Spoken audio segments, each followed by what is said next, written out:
All right. Should we live again? Let's close the door.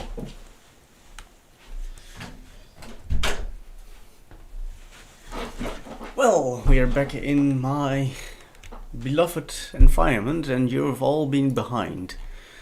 So, you might be wondering what the fuck is going on here. Some things happened. I did something off camera because it took me a lot of time to figure it out. I want to show you, but I can't because I can't build right now.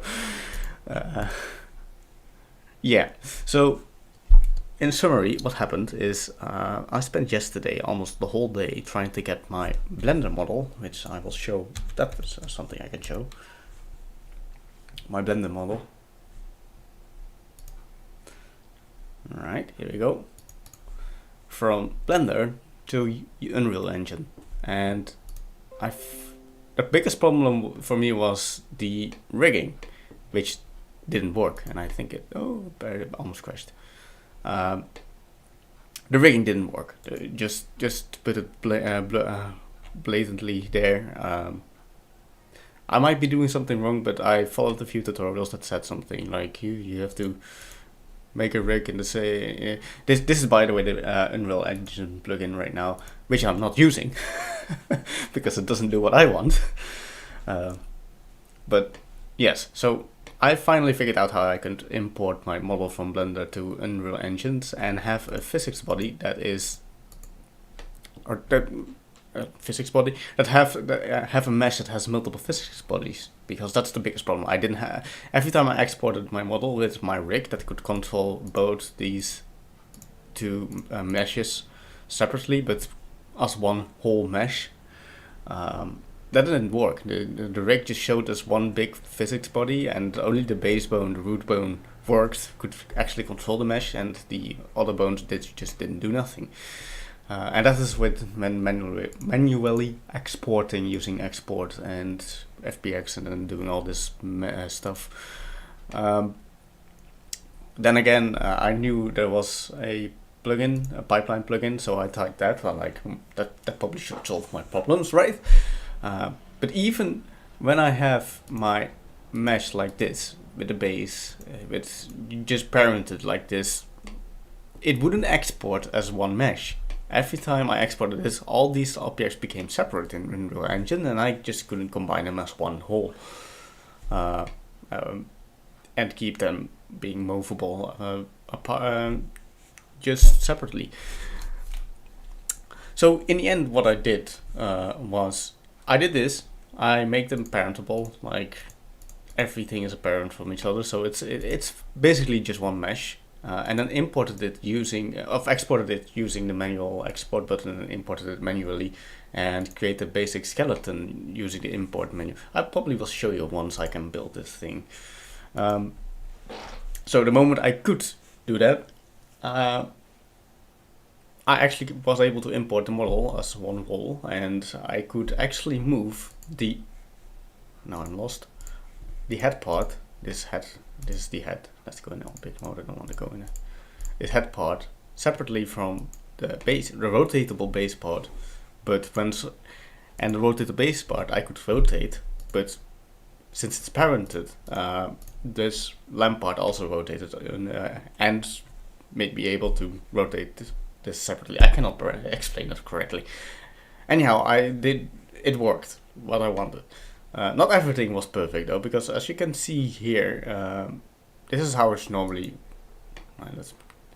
would be. Why is it not working? Why can I see through it? Probably because it's selected. Yes. Alright, so this model looks perfectly okay, right? So there is everything has every face has a texture or whatever it's called. You cannot see through it exactly as I would want it to, and there's like a little hole down here, like it's supposed to move right there. Anyhow, when I export this, somehow these front-facing faces disappear, and I can see the inside of this pillar thing, and half of the circle disappeared. Magic stuff is happening, and I don't know how to fix that, but that's now my least of my worries. I just wanted the base model for my movable headlight and be able to control it. And I was thinking, like, I could write some basic function that controls the head separately, but I actually want to start creating the DMX simulation behind it. And I had a fake idea in my head on how to do it, but it wasn't really worked out yet. So I'm just going with the flow right now. Um, First of all, I just didn't really know how DMX really worked, but DMX is actually quite simple. Not really sure if I can find it again.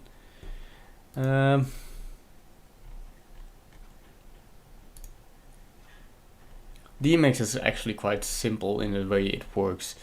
Basically, I probably should pull up a picture before I start explaining things. Ba, ba, ba, ba, ba, ba, ba, ba.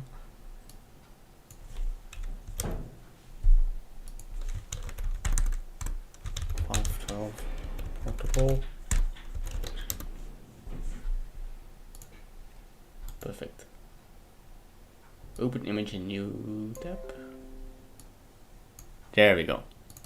This is the timing diagram of a DMX packet, and it's really interesting because it starts with the break, space for break, or the part that's just before the break. So it pulls a signal to 0. So in the beginning it's just high, it's just not doing anything, it's high, and you have some kind of state machine in the background, a slave that's just listening, like, okay, if this is for a continuous periodically high, I'm probably in a break, in the space before break mode. Then it pulls the signal down to low. Then the slave just notices, hey, something is going to happen maybe. So I'm in a temporary break mode of not doing anything, but aware that something might happen soon. Not sure when, but it's going to happen. Then number 2 is the mark after break, that's the map. So it gets pulled high again, just for like vaguely 2 bits long. And then that tells the slave, like, oh god, it's the start of a packet. I'm ready to receive my command master. And what happens then is that you get the start bit, or actually the start signal. That's like a timing period of a signal pulled low for 1 second. Apparently, not really sure. That doesn't make it. This diagram is a little bit. I'm believing that it's like it's pulling low. So it's saying, okay, we're ready. And then you have a period of 4 nanoseconds per bit. Microseconds? Or I think microseconds, not nanoseconds. Should have looked that up. Anyway, I think microseconds. Like, it's 44 microseconds per byte. So it pulls it, then you have 4, so like I said, 4 microseconds per bit, and you pulse it whenever you want a bit to be high or a bit to be low. And that for 8 times, and then you have your byte, and then you have 2 high pings apparently, so that's the stop bits, and then that's it, that's 1 byte, and you have 512 slots. So you have 1 to 512, and every slot can be used by a slave to control a parameter.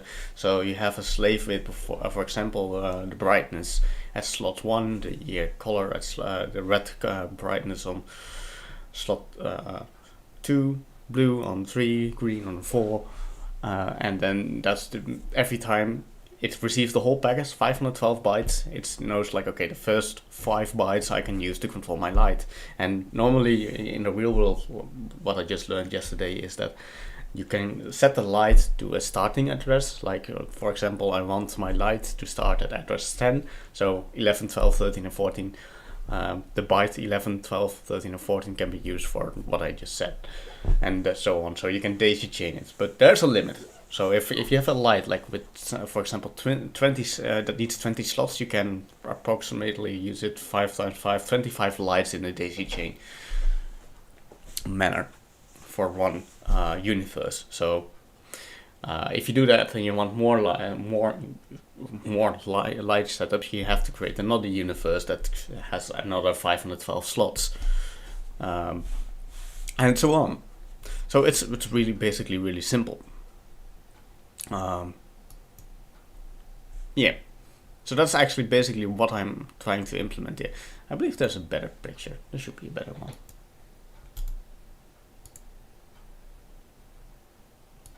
Let it load. Let it load. Not going insane. It's not loading, is it? Thank you.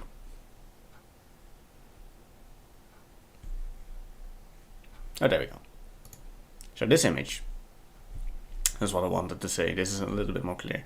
So you mark before, so it's high. Then you mark after, so it's low. Then you have the map. This is like the, oh god, it's ready. And that's normally just about 2 bytes long, or 4 bytes in this case, I guess. Doesn't really matter. And then you have one null byte, and then 2 stop bits. That's high. And then you start, okay, the least significant bit too. So that's what I'm going to try to implement. It's gonna be interesting. And my idea behind this is, it doesn't have to be perfect. So mine won't be 100% one-to-one real simulation of the protocol. So I won't send bits over. I'm going to do it in separate bytes. And I'm going to make a little bit of tweaking to the protocol, because it's not really defined on what exactly is being sent. This is just an example. So the timing between this and between that is a little bit up to the user, for example. But you have just your minimum timing and your maximum timing you have to conform to. So my idea behind this is we have in Unreal Engine you have the actor, and you can create a base actor, something like that you can apply to multiple actors, tweak the actor, but have the same base function. It's basically inheritance, I believe. I hope it's like that. The actor component, that's what I should call it. So this actor component can be part of multiple actors, and that's what I believe is just something basically inheritance. Not really sure. I hope it is. So what we have is we have our actor component, which is the DMAX actor, I call it. And we have another class that an actor can use. Or in my case, an actor will be a light of some type that can define a list of slots and assign callbacks to it, so you can control specific parameters such as rotation, such as the light intensity, etc, etc, etc, etc. That is my goal. So you create a slot, you just give a number between maybe I should write that down. Between 0 and 1 and 512, because it's not 0 based, it's 1 based.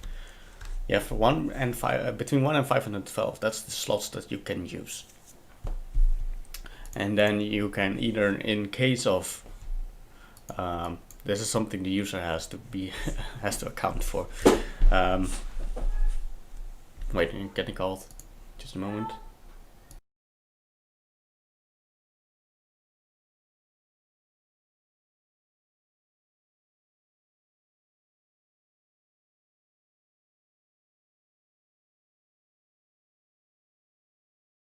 Alright, so yeah, continuing where I left off, my bad, just go ahead.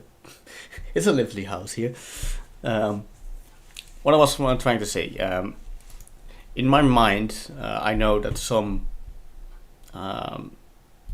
light sources needs more precision than 265 levels, because one single byte can just have 0 to 245, I believe, values. So that's not enough for most high precision rotatable heads, lighting heads. They need like a 16-bit precision, and that's like 65,535 values. And normally in DMAX what would happen is that 2 slots are used for the same value, or 1 slot is used and then for the roughness, and then the second slot is for, I cannot really remember the word that they use for it, but to redefine single steps between each roughness step. So like you have value 1 and then 0.1 0.2, 0.3, 0.4, 0.5, 0.5 until 254. Right? So that creates like 65,535 levels of accuracy. But in my case, I'm not going to send single bits. I'm going to send in bytes. So to me, it would be easier to let the user or whoever is creating the light class define callbacks that can interpret 16-bit values and 8-bit values separately, so that you don't have to deal with, oh god, I'm receiving the first part, I have to wait for the second part before I can do stuff. No, that's something that will be handled by a general function that passes the data. So what will happen is that in that case you will use two slots. So if someone defines a slot like, okay, one is the rotation on the x-axis, you have to use slot 1 and 2, but leave just 2 undefined, and the next slot will be 3 for the following. Otherwise, you will get something really messy. So it's not really safe in that sense. I could maybe.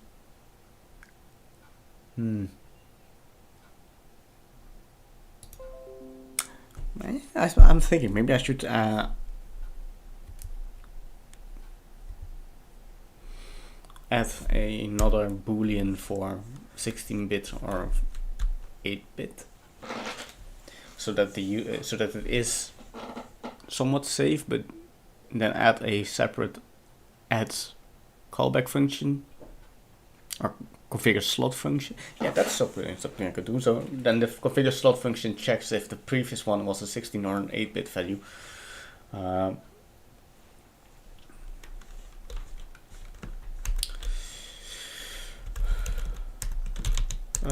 Cool.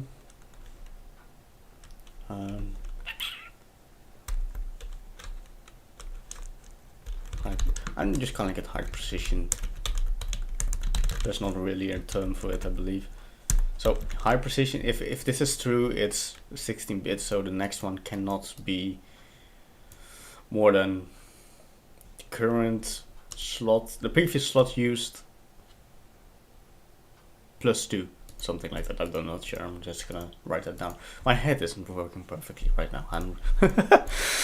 Alright, so what will happen is that we have this function called on dmix receive, and I guess we can make it private, because it's not private, because it has to be used by the inherited class.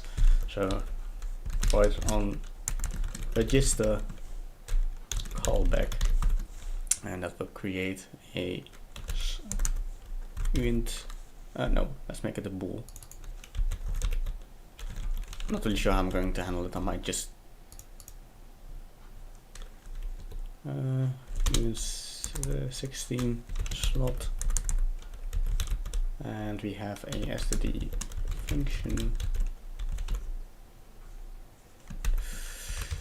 int 16. This is a little bit iffy.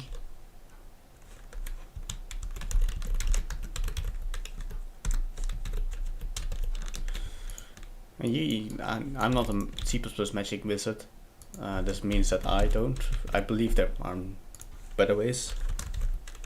I like things to be just clear and to the point, and this is what I believe it to be clear and to the point.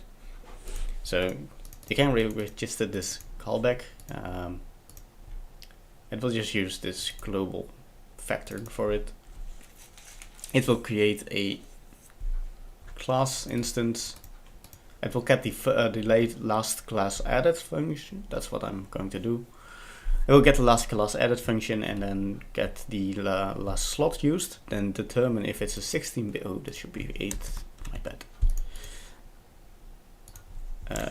And determine if it's an 8-bit, because it's or a 16-bit, and if it's a 16-bit 2-byte precision, it doesn't even have to determine the slot. It just has to know if it's the previous one was a high precision one. The second, the slot shouldn't. The difference between the slots should be more than 1 for the new slot. So and then it returns true or false if it fails or not. I'm not really sure how I'm going to make it apparent to the user that configures it, but I probably should mention that my idea behind this is that this will eventually be just information passed from a XML file or something like that, that controls specific properties. So in the end, this will be a really specific class that just controls a simple thing. But this function, this class itself, this base class, should not be specific. So what I'm going to do for just the proof of concept is I'm going to create an actual moving headlight actor that inherited this base class, and then in the constructor of that class I will just register the callback functions manually. But later on in my grand plan, my planning is that users can define an XML file, and then the XML file will say, okay, for every light you have the following properties. So for example, you have the rotation, you have the XY Z axis, the focal point, focal length, focal density, I'm not sure, all the lighting properties you can think of, and you can register which slot is used for which parameter and if it's high precision or not. And then of course it will throw an error whenever you load something that's not compatible. But that's so far ahead right now. I just have to get this to work. Anyhow, alright, I'll create these functions. Yes. Yes. Okay, so these are now created, but I am not done yet.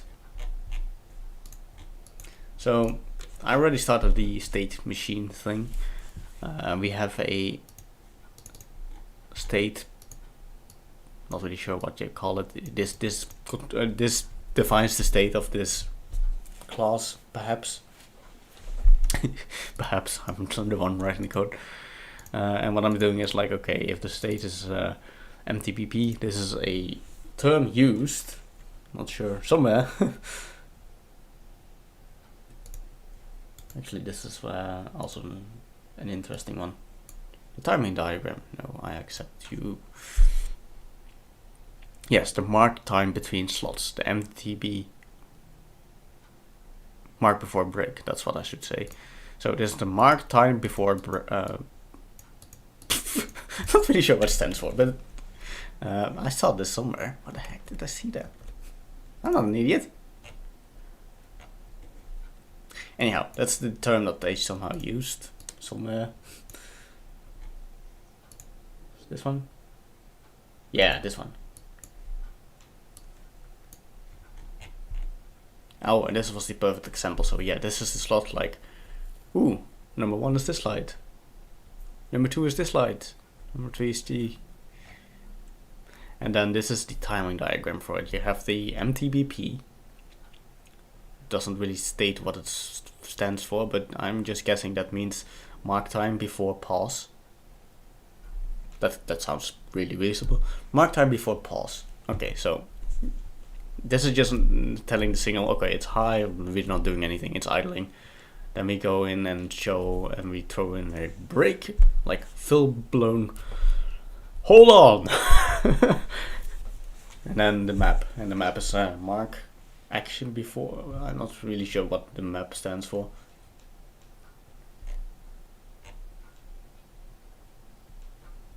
Anyhow, okay, so it's map, and then it says like, okay, cool, done, we're doing that. And then we go, if we go enter that state, and we oh yeah, that's something I didn't explain. The controller, obviously you have a controller somewhere. I haven't really realized where I'm going to make that, but my grand plan is that I have somewhere at the start of the scene, because every game has a scene. The scene will have a fixed loop that is triggering every, I believe, 1 byte is 44, so 88 seconds, but we're using 16-bit, not really sure. I calculated that one before. I believe I did that here.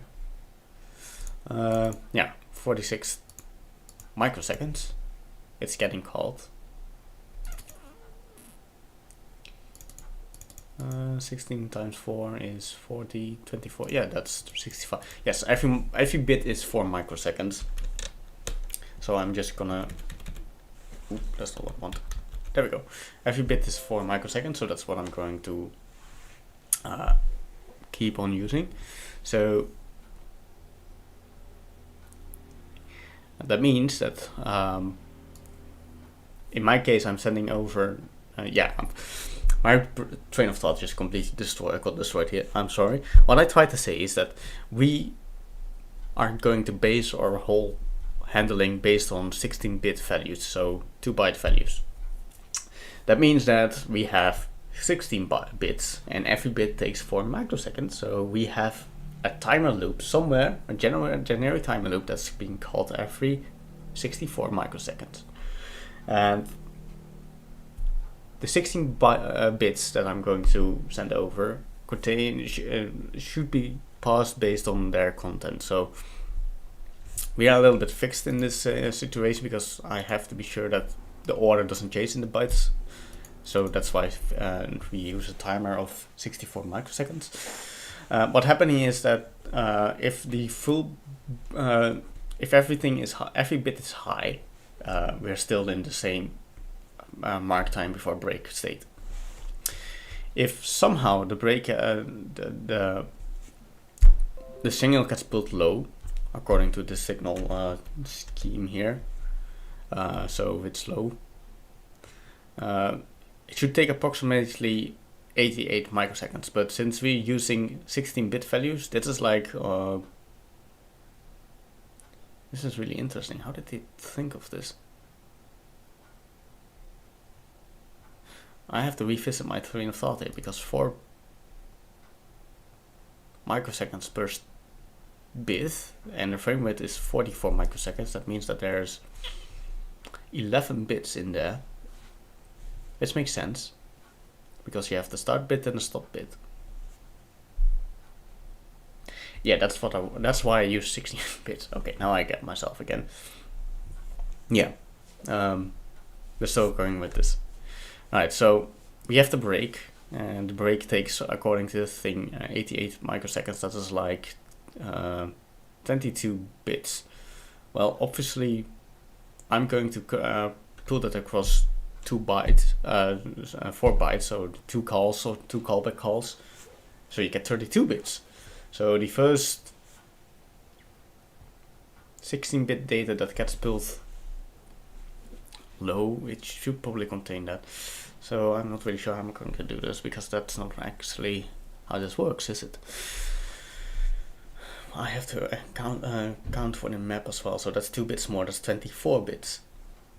So 24 bits will tell me it's going from break map, and I specified those 2 different states, but I'm going to combine those 2.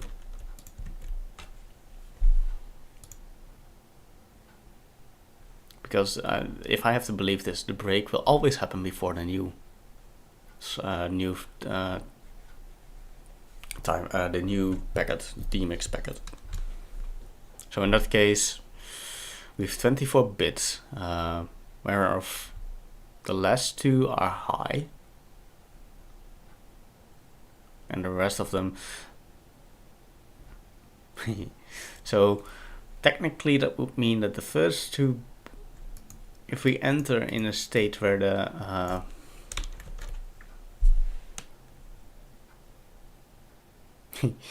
okay, so we receive 1 byte of high and then 1 byte of low. That means that we're entering a break state, and then if we receive, so then we have 12 bits of low, no, 14 bits of low and 2 bits of high. Then we have received the start of a packet, and then every 16-bit yeah, okay, so that's how we're going to do it. So I am wrong here. So what I want is, if this happens, we enter the break state. So in the break state we wait for the map. So if we enter the map part, the data should contain exactly what I've written here, not inverted, because it's slow. So the last 2 bits are high, and then we go into the map state. I'm not sure why it's doing this all the time, but okay. And in the map break, we have the start byte. So this is the start code. It's just basically, which is interesting. It's the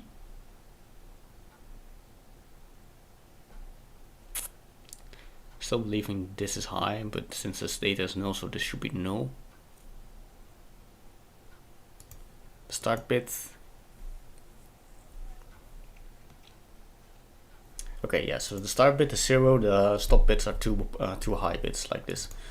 Okay, so we have the map, and then we determine if we start if data equal. So now this is going to be interesting because what you want is the first two. Since we 16, this is the problem with using 16. I probably should just do it with 8 bytes. It seems I might have more control in that scenario. That's really hard to determine this kinds of states. Because if we do it in this order, the next to 16-bit data will contain so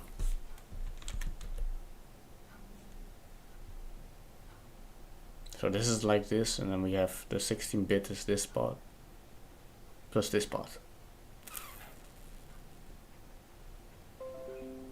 Am I correct in that sense? I believe I am. So then this is where the no, that's not correct. That's not correct at all, or unless this diagram isn't timing specific. So if it's 22 bytes long,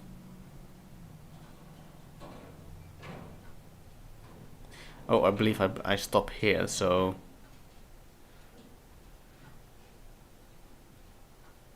yeah, I stop, I believe, here, and then I get to this point.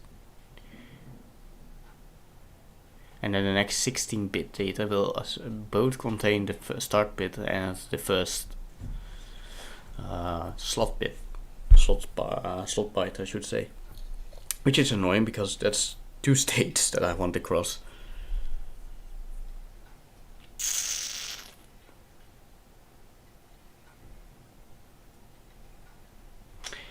There's also something else I could try. I really don't want to do that because that's really no, I don't want to do that.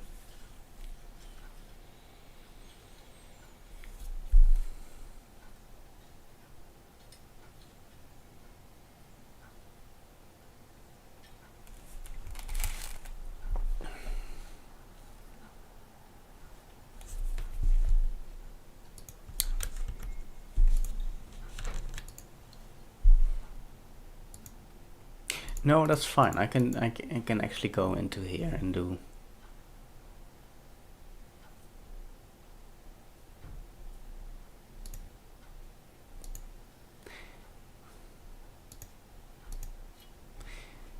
If so, there's two hacky ways I can go about this. Is once I enter the break, or I mean I enter the map state. I can expect single byte data instead of 2-byte data, which makes sense because that's it doesn't make sense.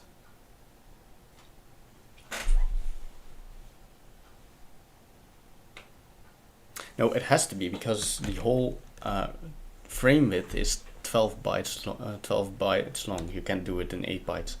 So you have to do some magic fuckery there. I'd rather just send over 16-bit data. Just ignore the first 4 bits and then go. Yeah, so that's what we're gonna do. So the first few 4 bits are just going to be ignored. So if the data is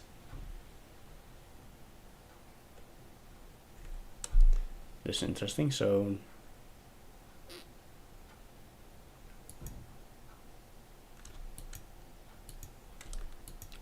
it's probably 10, 9, I believe, or 8. Hex codes, I don't remember them, I'm out of my head. Hex codes. Should have remembered those. Hex to decimal. No, decimal. Binary. There we go. The most simple thing ever.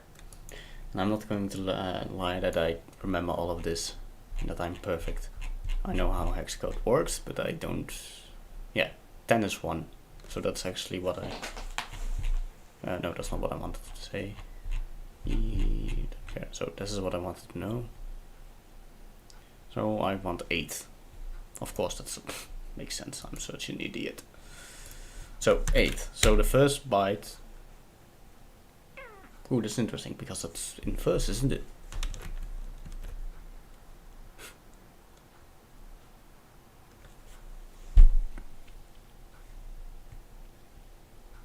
Yeah, so what we get here is we have received a map and then the start bit is 0.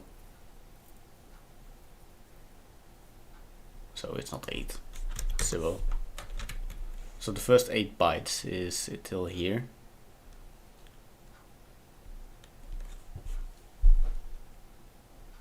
Hey, interesting. I'm gonna do some basic. So we have the first 8 bytes. That's no. That's will be 0, and that means that the following byte will still contain 1 0 because we are on 1 offset right there. And then we have, like, what it will be is 1 0 1 1, and then I believe we have 1 bit telling it's the next packet, which is high.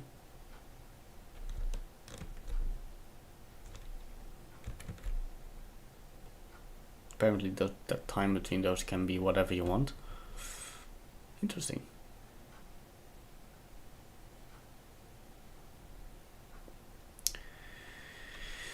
Yeah, so it will say it will get 2 bytes then, so 0 1 1 and then another 1 telling it's the next one, so it's 7.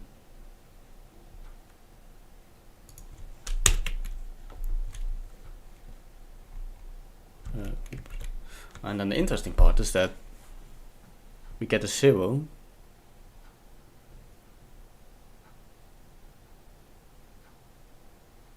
0 1 1 0 0 1 1 1. So the last byte starts with 0. Ooh, that doesn't fit into. Fuck. Yikes. No, I'm going to start. This is 1 packet, so I'm going to pretend that the first. If those are. Let's count these, shall we? The MTBF will probably. I can do it by just calling it. That makes it really slow. I don't want it to be that slow. Every frame is 44, that's 11 bits long. We could make it 12. So the stop bit in my case is actually 3 bytes long, where the MTBF is counted as a stop bit. Okay, that could work. So 12 bits long, the first 4 bits are 0, then we expect another 0, and then we have 8. My brain is just not working. I have to write it down actually. Yeah, so we have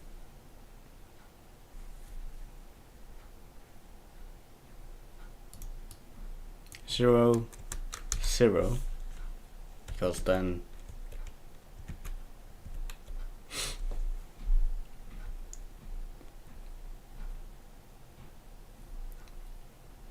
hard part is that this is at the end.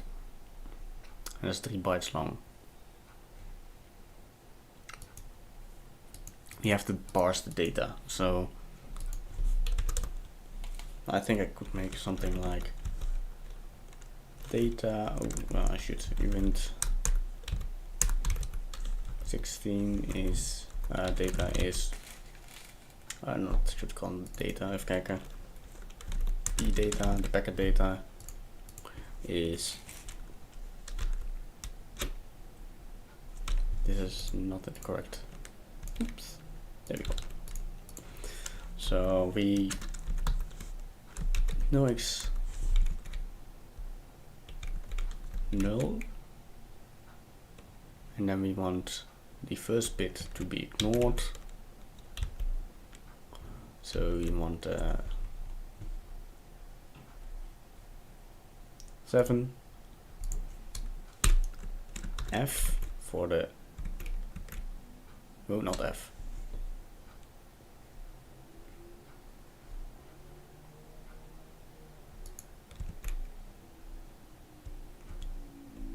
This shouldn't be the first. This should be the other way around. It should be 1. 0, 1. No, that's not correct. It's 3 bytes off, so I should move it by 3 bytes. So the start of the bytes is actually at 4, right? So it should be a 7.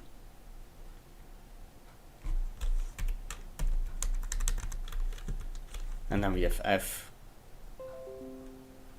and then 8. And data.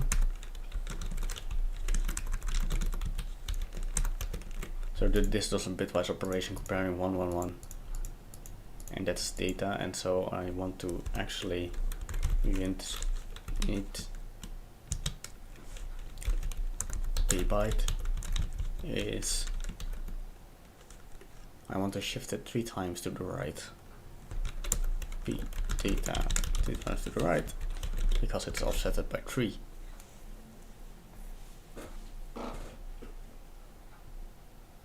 That doesn't occur. That's right. I keep forgetting that one hex hex character is 4 bits, not a full byte. That's 2. Okay, yeah, so that's correct.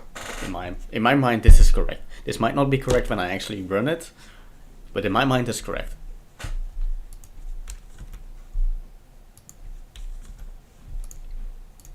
So this means that if the data into p byte equals 0,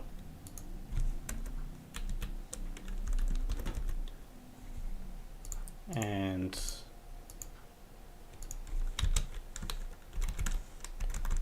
just to be correct, I should say, we should say that the last 3 bytes are high. So that is 3. No, so oh.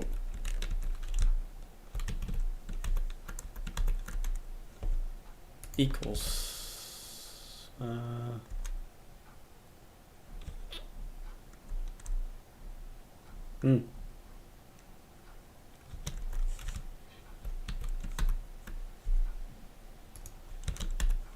and data maybe.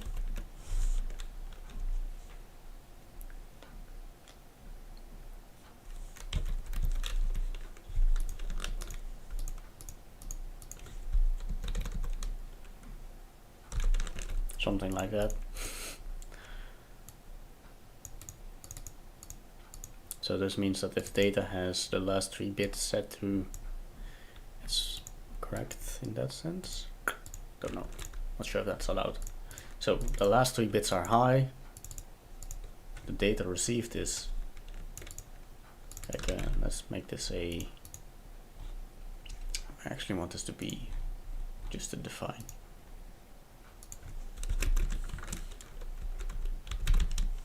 Define data parser.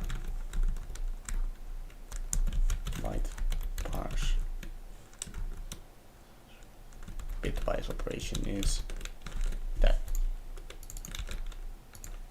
So if I have it wrong, because this will probably be used multiple. multiple times.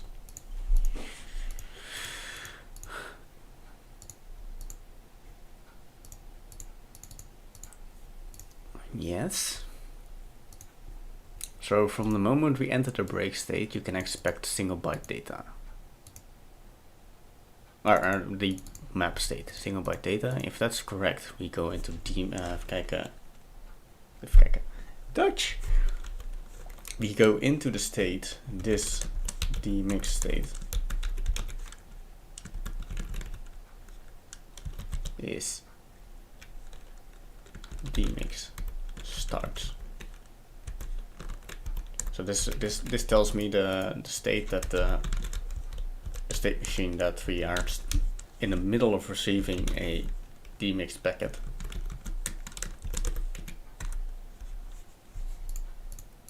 And in this case, the data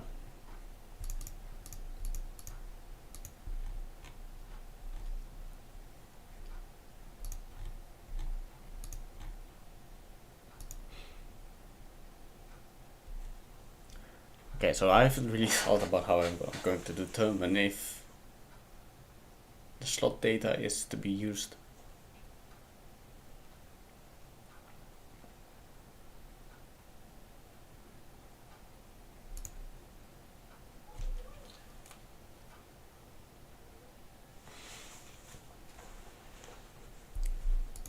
Oh yeah, we want to update the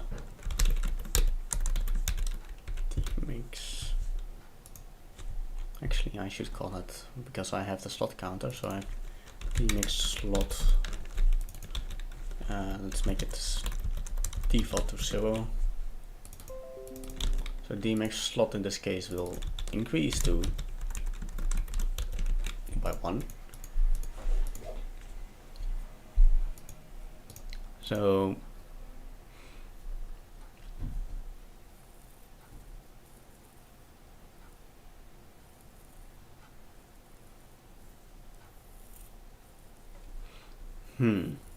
so now I want to determine if the 2 bytes that I receive are, let's say I get called 2 times, so this one increases demix slot. That means that in that scenario, every slot I should check if there is a callback defined. If there is not a callback defined, we don't call it.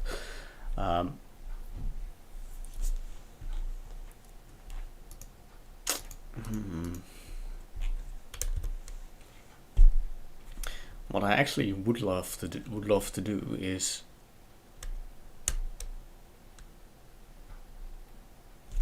because that's actually basically what should happen, is that the vector will have to reduce the impact during the callback. I don't want to iterate the vector every time we get a callback. Instead, I want the index of the vector to actually correspond to the slots it's in.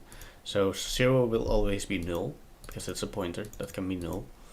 And then 1 will be an instance, and if it's an instance, you can call the callback. In case of a high precision one, both slots will be taken by...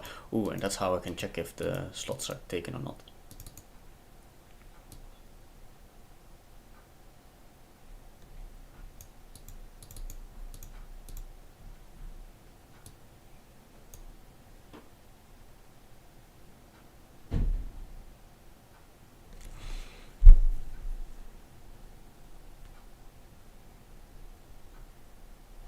There's just one problem with the way I do this. If I really want to simulate real-life light hardware that actually uses the roughness and the velocity, what is that called? I'm gonna get those terms. DMX 512 16-bit, not 62, 16-bit.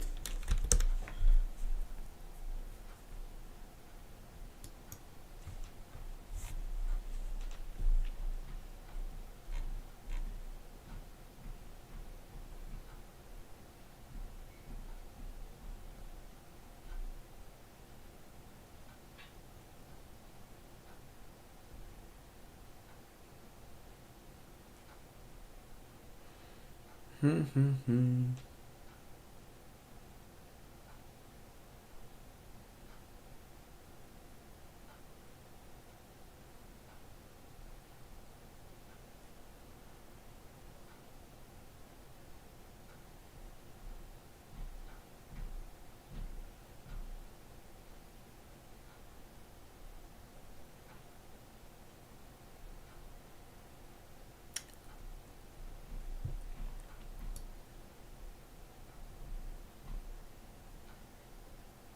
yeah, the course, so the 265 step, and the fine. That's the 265 steps within a course. If that's the case,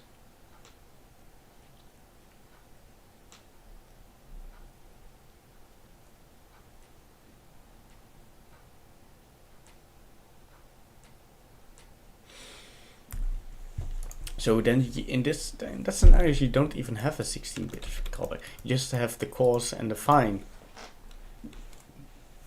separate callbacks that update each the same parameters. For example, the x-axis.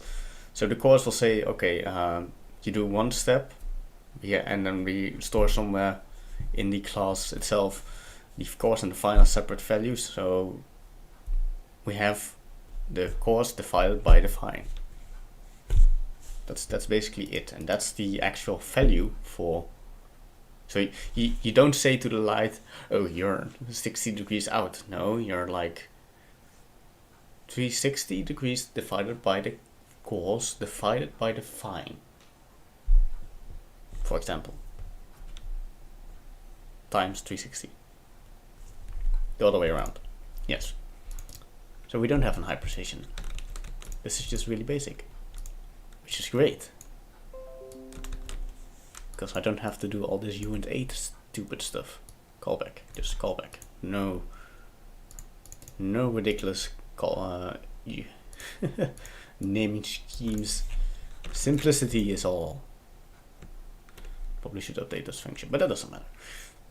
Anyhow, which is great because I don't have to actually now do any magic here.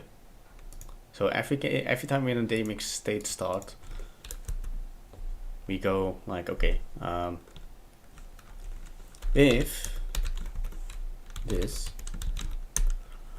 is really funky, but wait, std factor if index exists. Check if index exists. It feels so hacky, but it doesn't matter.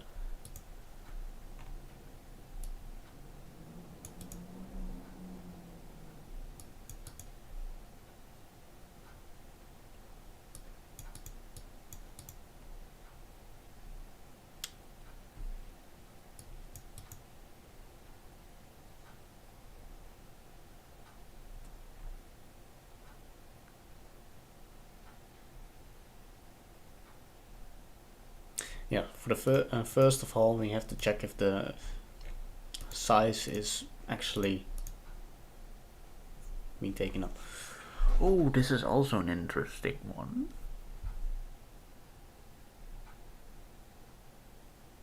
No, that's fine. That's fine. No, that's the. I was thinking like if you have a daisy chained slaves. My idea is that the on daemix receive callback of the first one in line will if we call the callback for the second daisy chain device and so on and so on. So it's literally a daisy chain of callbacks. Sounds really rough in programming language terms, but I'm simulating real life here. Give me a break. So yeah, I'm sending that one, but the slots ones does not. The slot one of the first does not know about the slots used by the second, but that doesn't matter. Because if we want to, yes, this doesn't really matter. So I don't want this to be daemix. I'll just daemix slots used, not the other way. It sounds cool calling it config, but that's not it. It's just which slots are used. So dot size is larger than No, size is one based, so large then this dot tmix slot, right? Yeah. Yeah, so then the index most likely exists. So if this dot tmix slots used this dot tmix slots new null pointer, I believe that's what it's called.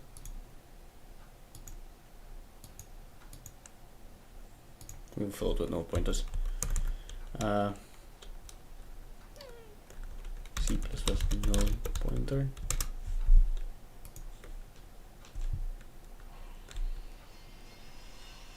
Yeah, just I'm used to C and calling it null, but I knew that in C++ there's something else called the null pointer for a reason.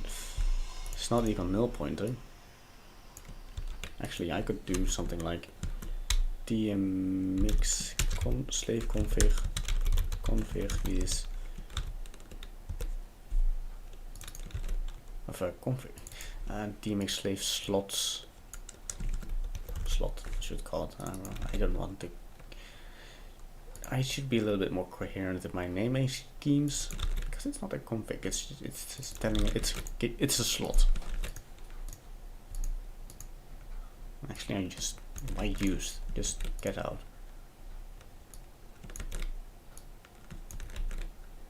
So tmix slots, tmix slot, slot. So this slot is telling me okay. Should I do?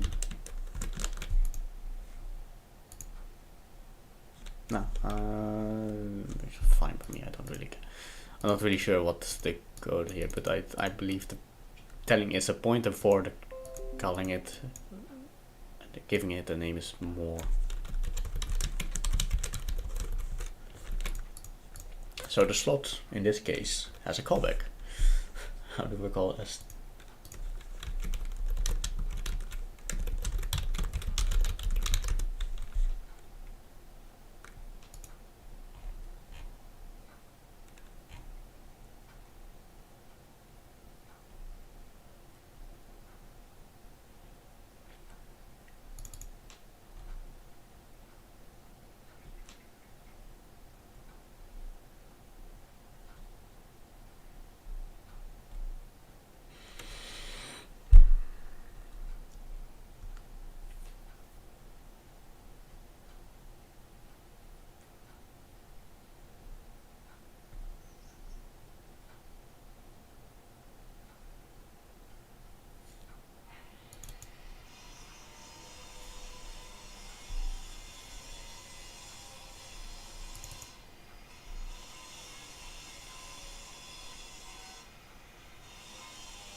You're just calling it callback. Okay, so in this case, the slot callback.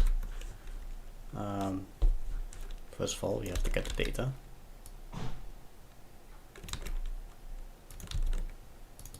I should cast this probably.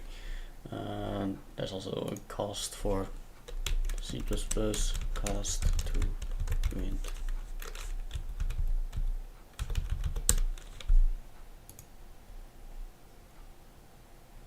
Interesting. Everything. I know that we should use this. But oh, now it recognizes it. What should have? Let's not do it in our current. All open documents. That's fine by me. Place file.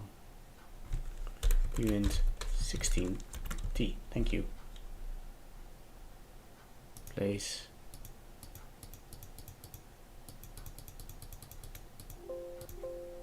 Nice. And do the same for 8. Because that's how it should be. I was already confused why it didn't let me at first. Oh, place next to me. Because it threw me a shitload of, I don't know this type. I didn't replace those. There we go.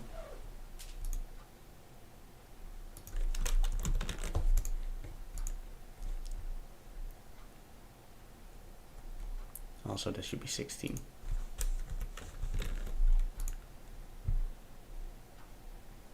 Okay, nice. Yes, yes. So we have the data. And now I want to cast it.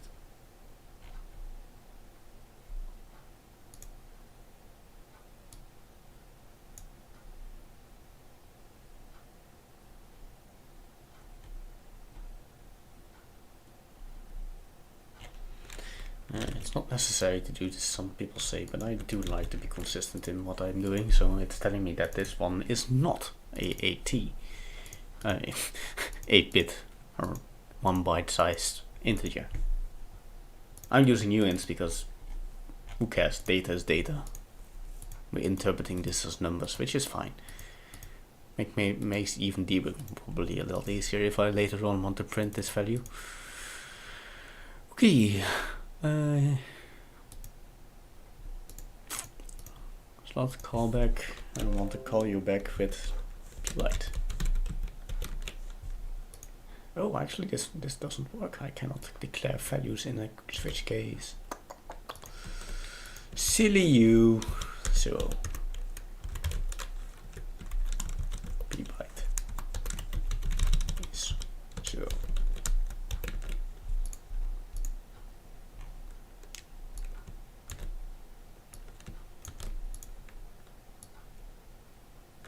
Technically, I could even do this if I want to be. Let's do that.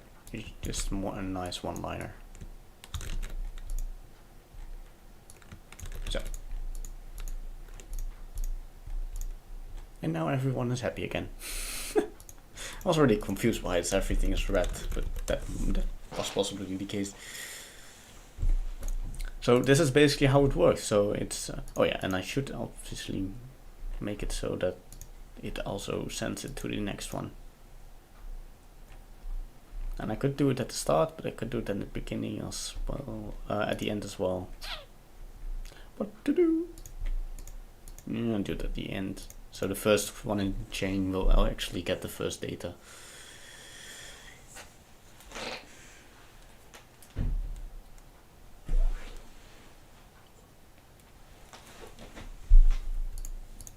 Yeah, this seems about right.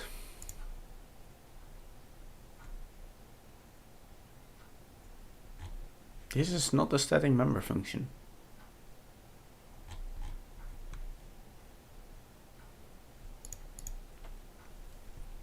Sometimes I really don't know what IntelliSense is doing here.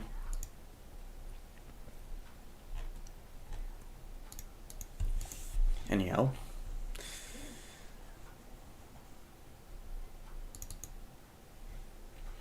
The following thing that should happen is that the stop bits is actually a state that I defined.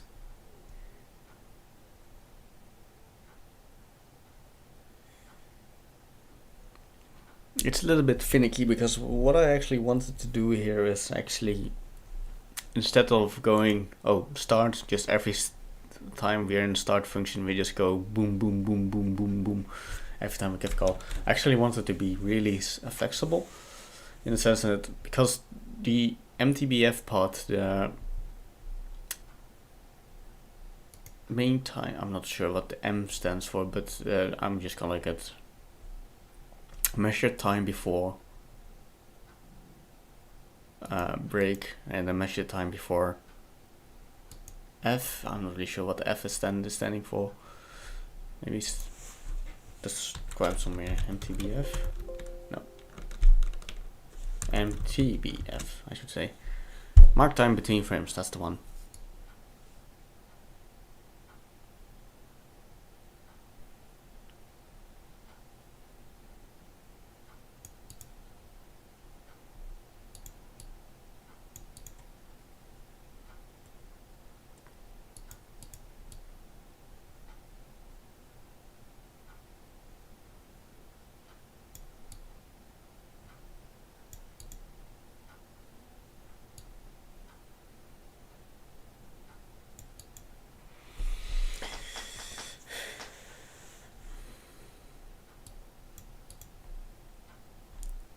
Yeah, so basically those are just to give a little bit slack in the design. You don't even have to add these, so this one can be just as short as 1 bit.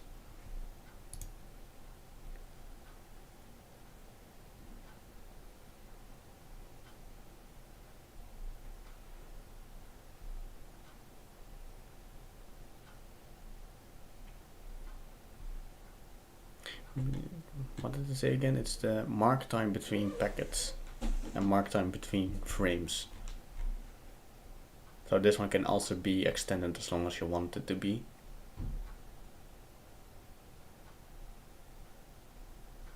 So in this scenario, I would just say, let's not have a mark time between frame there. And since this is a console thing and not a slave thing, the slave should just work without it. So every next 16-bit data will contain just a whole a single frame.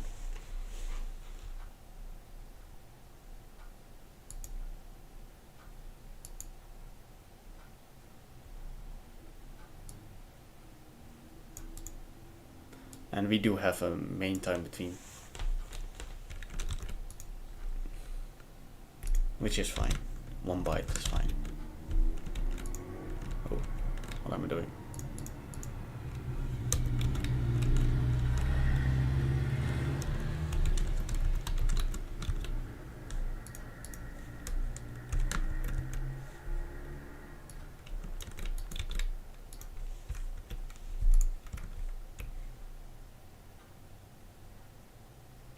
So we should have a start bit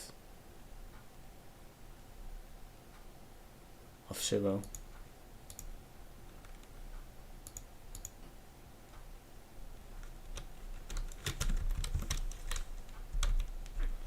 Which starts at the 12th bit. No. 8 plus 3 is 11. Yeah, the 12th bit. So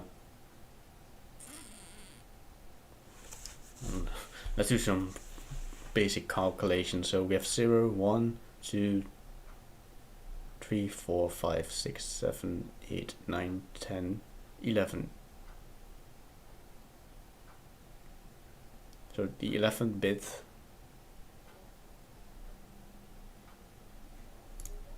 so that should be this one, right?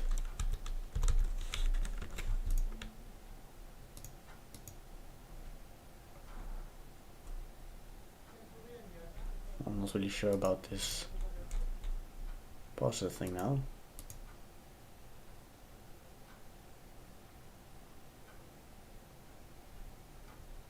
No, we shouldn't. Yeah.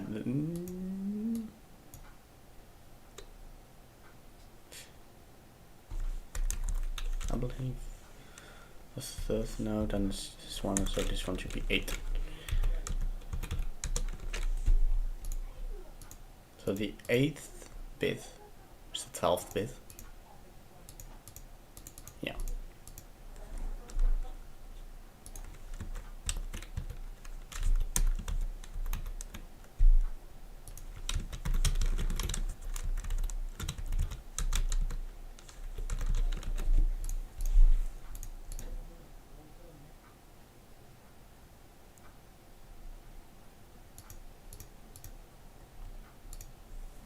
So this tells me that the packet is valid.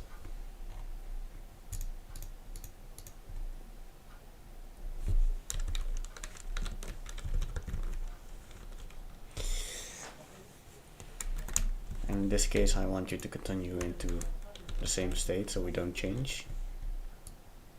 Same here goes. This one is just not necessary, we are already in the state.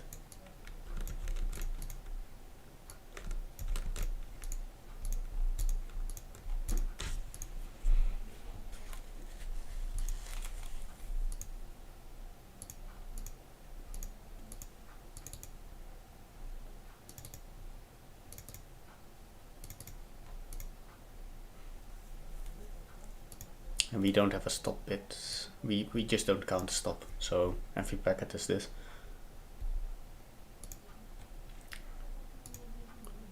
I do want an error state, so tmix error is 6. So if any of this goes wrong, we go into an error state and we just do nothing. You have to reset it. So this is highly unlikely in a system like this. So else self. I'm too Python-ish right now. State tmix state. Please let me call it tmix state. Yeah, okay. tmx state is tmix error.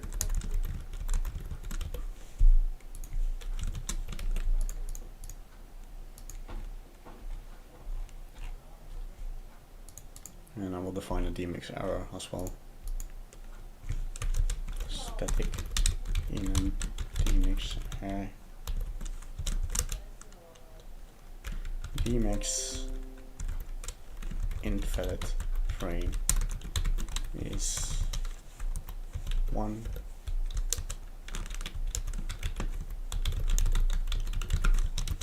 Oh, what? tmx okay is 0.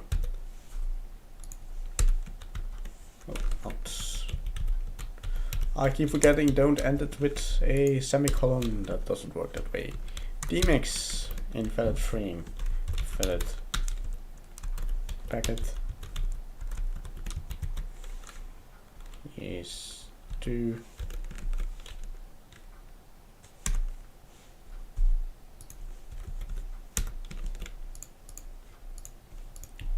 Just have this one. So we set static in tmx error. tmx error might help me with debugging later. Not really sure in what sense. This dot tmx error tmx invalid frame. And I want if this else if data is not equal no x fff. So if the data is something else than no xff. So for example, if we're in a pause state,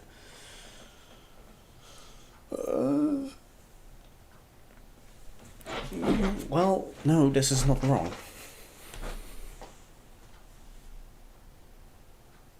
This is not wrong.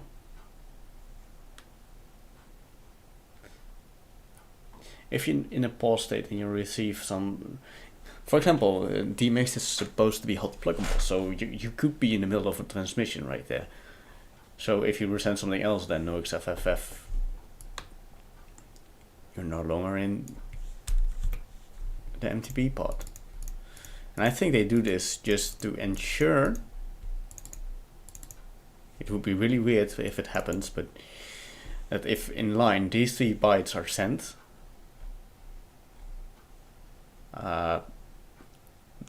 then something is really weird. Then you could go into a start state which is not valid.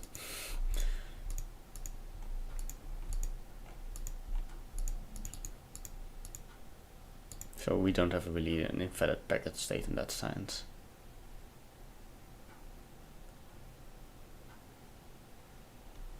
Well, actually, if this should be, because after a map we do expect a start.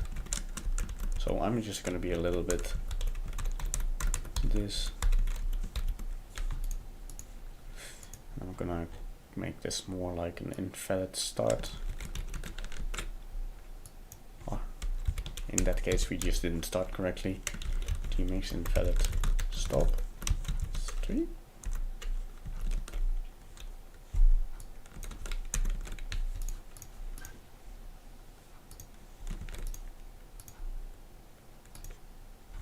This dmix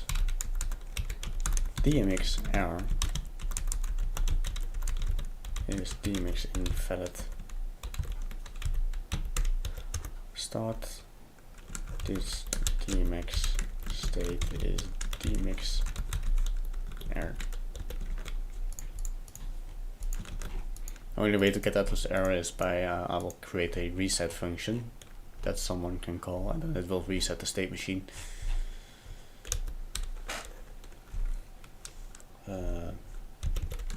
Do some debug magic here. I know there's a debugger for Unreal Engine, so I'll probably have to use that one. Break. So we will not use the stop function.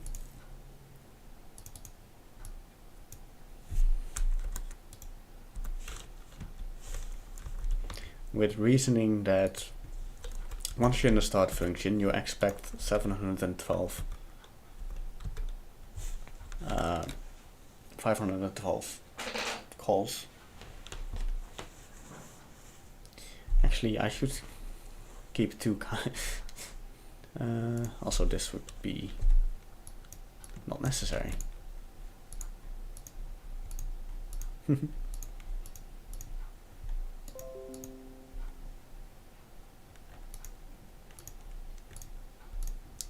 It's a little bit redundant, but okay. What I wanted to do is we have the dmix slot, and we have 61. Dmix calls is 0. These ones should be in sync. That's how I'm going to control the fact that if this goes out of sync, you go into immediate error. So that means that if you get a callback that doesn't contain a packet, a frame, or that the next one isn't what you expect it to be, it goes immediately error. Because you don't want the situation where you receive something weird in between the frames, and you cannot be sure that it's your actual frame yet.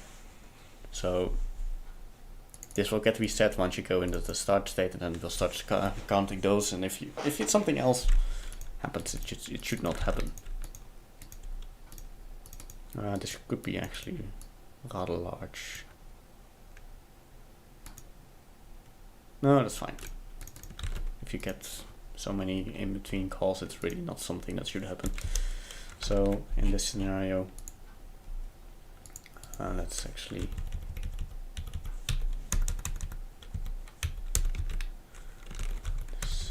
this plus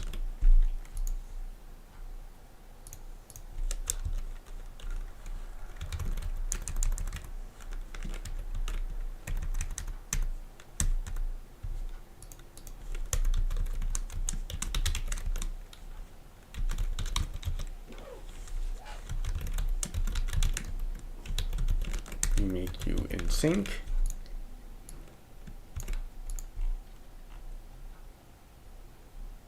Oh, we should also increment this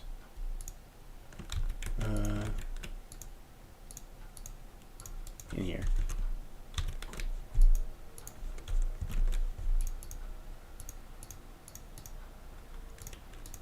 So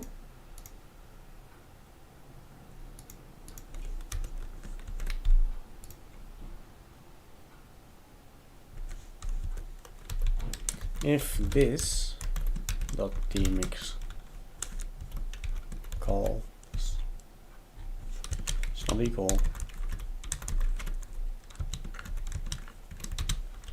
this dot tmix slot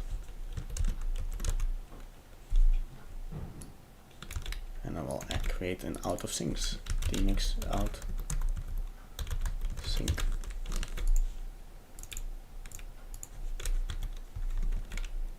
You do not exist, I know.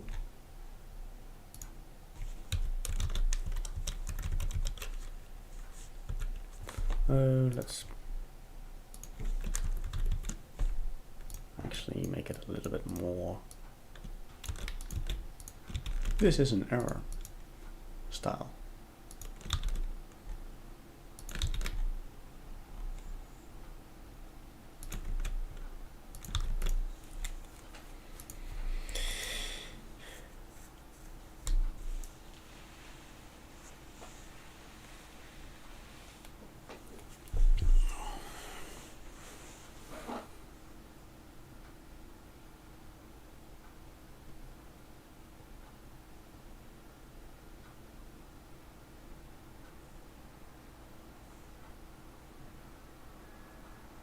So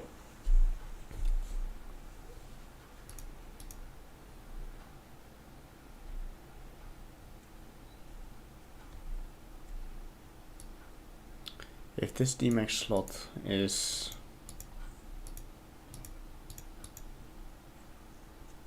since it's one base, so we start at 1 and we count up to 512.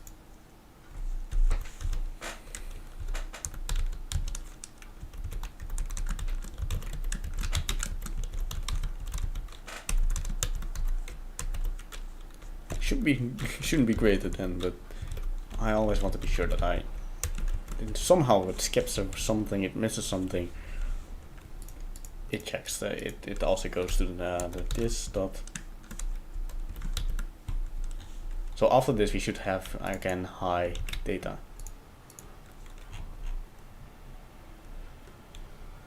Not going to check that, but that's fine. Dmix state is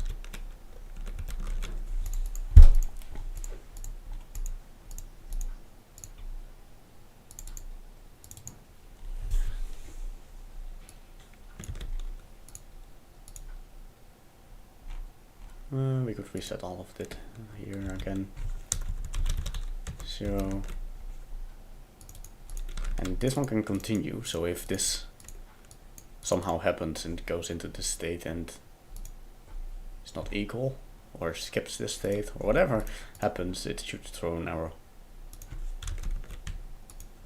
And going through break here.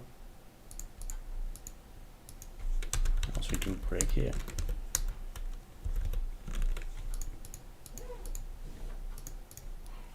So iterate 512 slots every single time.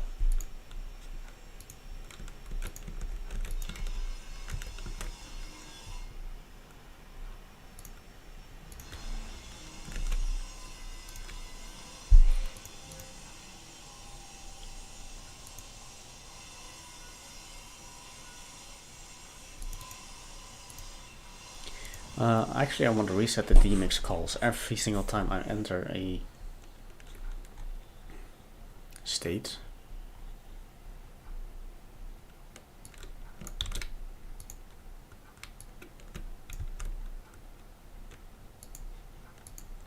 So if we enter this state,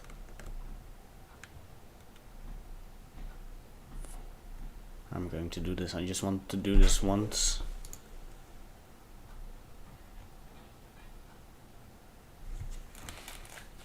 Because I want to count timeouts.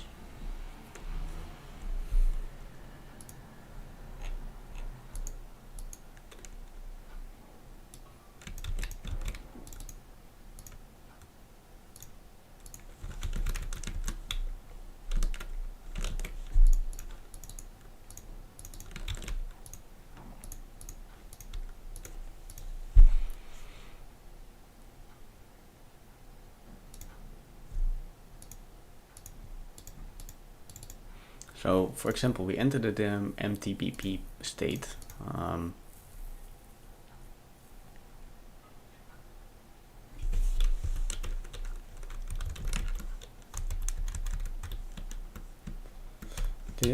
Let's make Dmix state counter, whatever I called it, not really sure. State calls. Hey. Just a moment.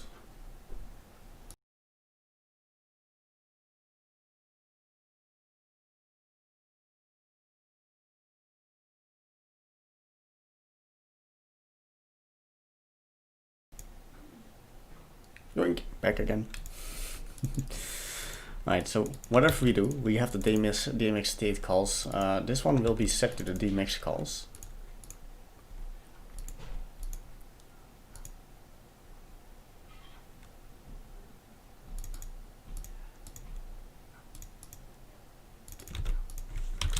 sts.dmx calls. So this is interesting because what will happen is the DMX calls will be set to this, and every time we go into here it will be that. So if DMX state calls should always be lower than this dot DMX calls.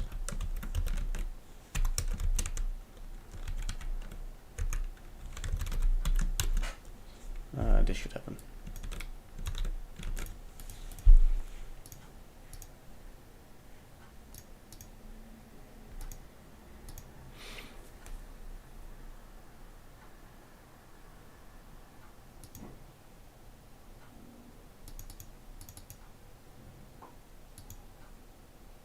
No, this should be equals 0. Because if this is 0, I want this to be set to that. Else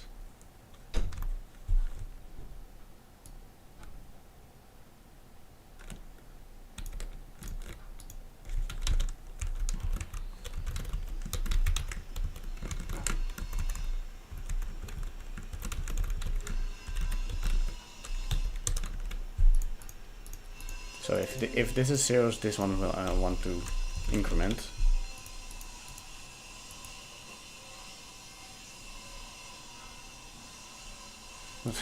I could do this all day.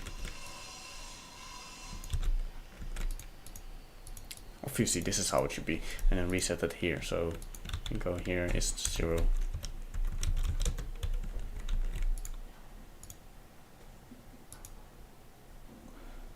So this one can actually don't care really in this state. This state can be as long as it wants to be. It's break of it's idle after all.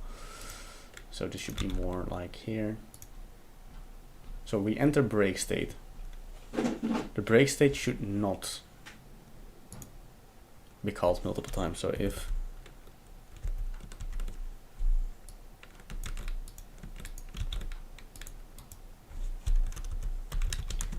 this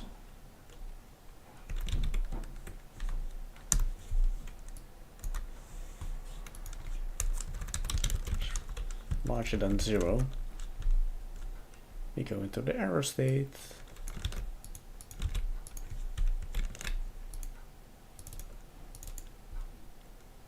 And there we go with the timeout, probably.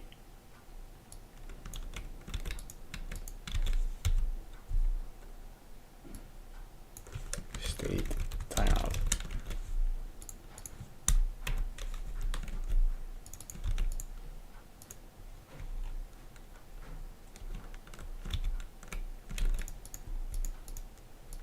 Break. Also, this one should still be reset.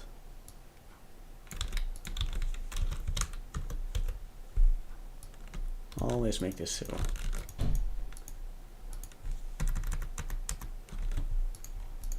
Which means that in this scenario, if we receive the map, we also should not be more than once called. We expect the next one directly after this.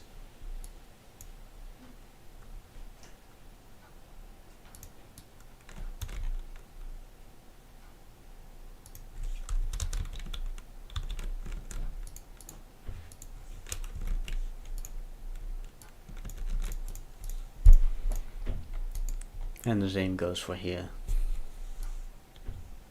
Oh, this one can be called multiple times, and that's why this one's used.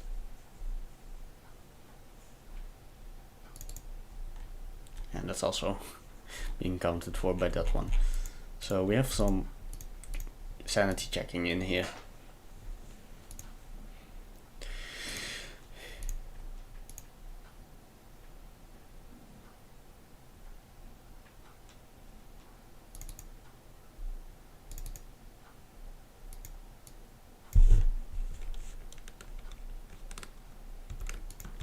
Just go like that.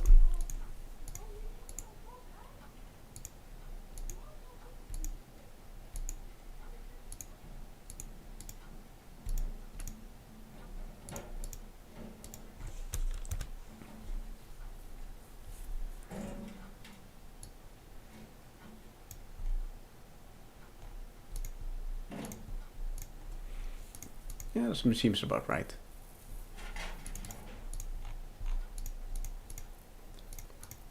So now we have this handled. We go fix this shit here. Boom. Boom.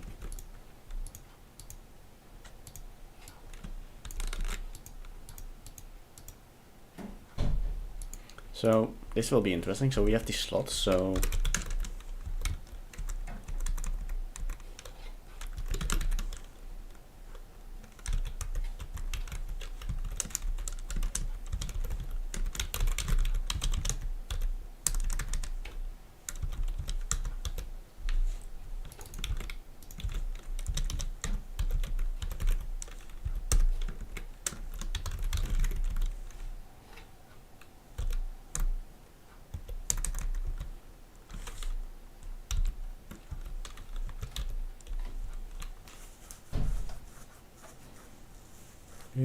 one base, so the first one is always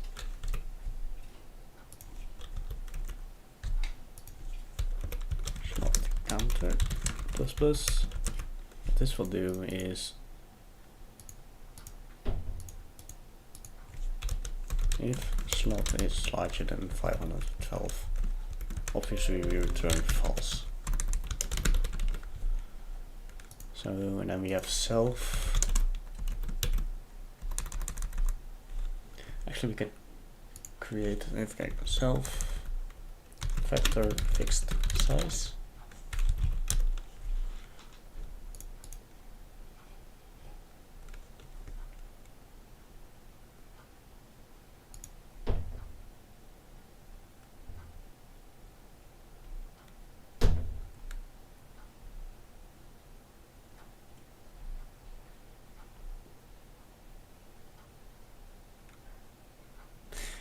Maybe an array is better in that case.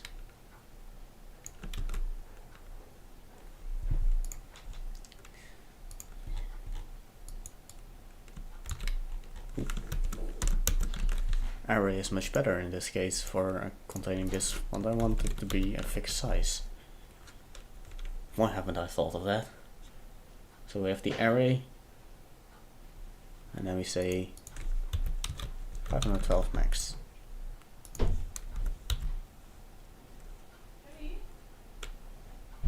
That's how it should be.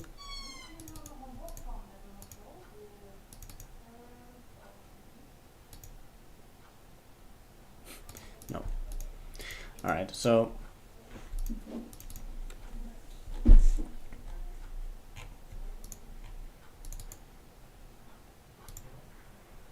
oh yeah, and we should call this one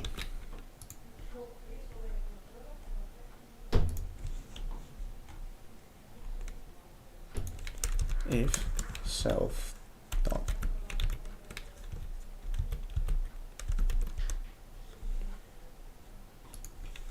check if SD function is set.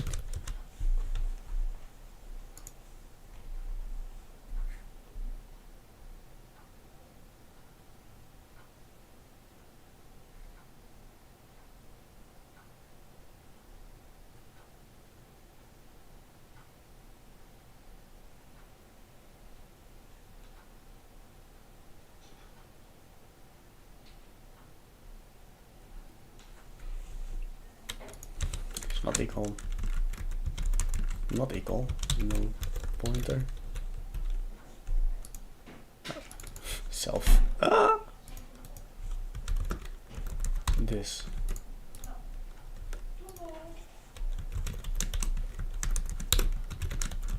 Daisy chain. Super long function names, obviously. We do data.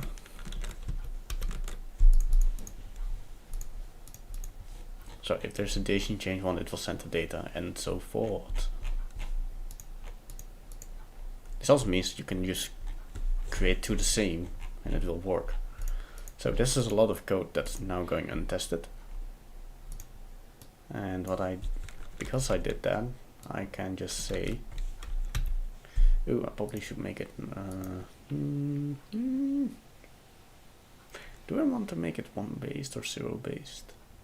So it's now just 0 to 512, 511, right? So if I do that, I have to do some magic with minus minus.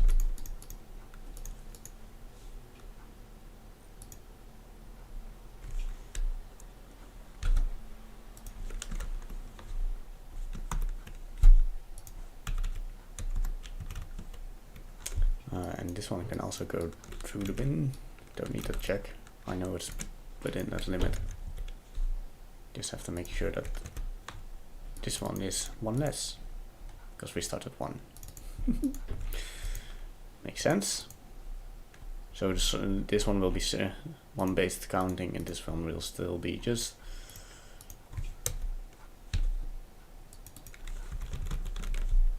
this.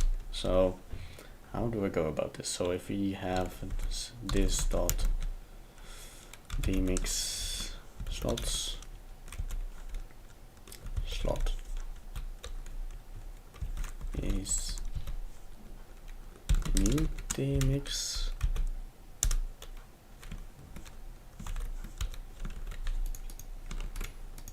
can this be done?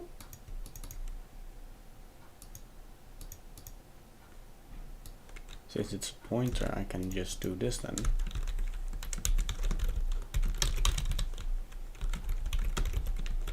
Voila!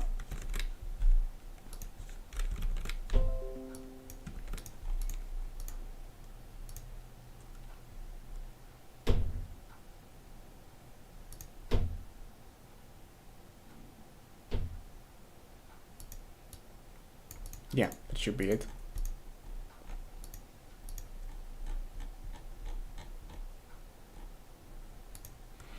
And since it's an act, just build. Maybe I should focus on that first. It's not going to do anything. I'm not using it anywhere, because this will all be something else. Do you build?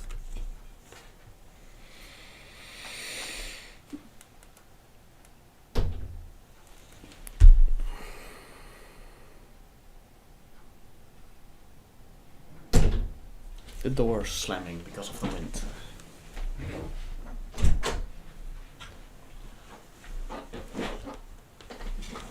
Ooh. Millions of errors. No.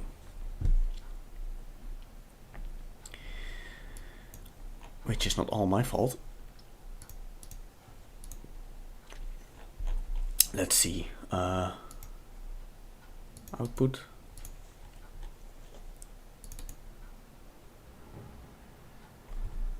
Ooh. Shouldn't just call this static, I'm an idiot. It's a class member, so it's already part of it. So.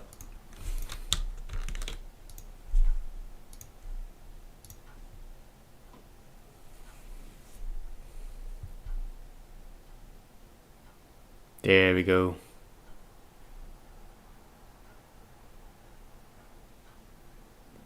So many errors. Those are not mine, by the way. This is what happens when you build a clean project created in, from Unreal Engine.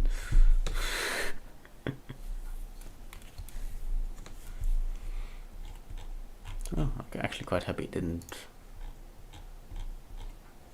doesn't like this part, but also, wow.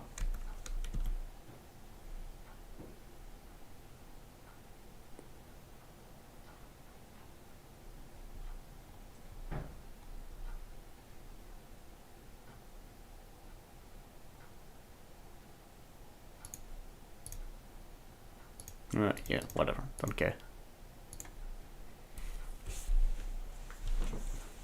And we're back. And here is my spotlight that I was talking about, with the, which obviously the textures already didn't fucking work properly, because that's not how I wanted it to be. But anyhow, I probably can show you, maybe, what's going on with this. Probably can't show. Maybe if I go, where did I put you? No, not that one. I thought I deleted that one actually.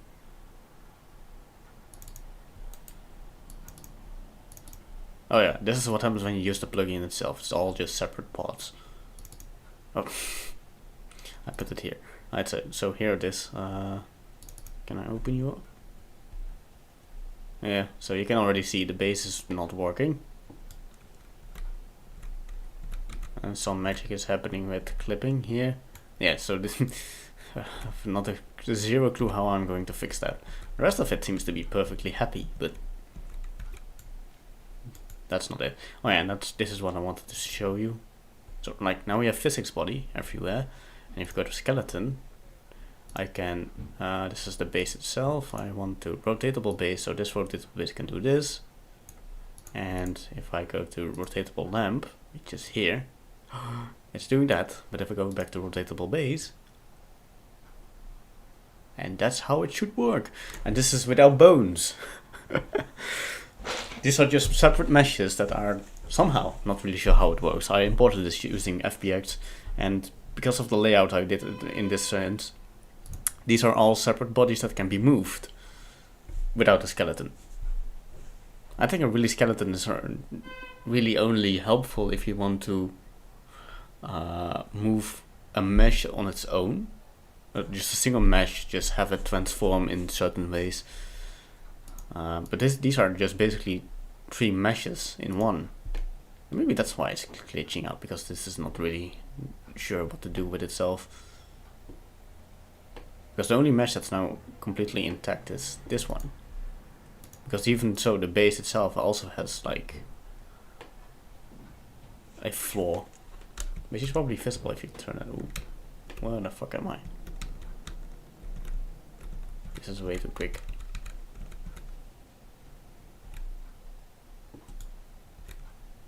Yeah, so the base here is,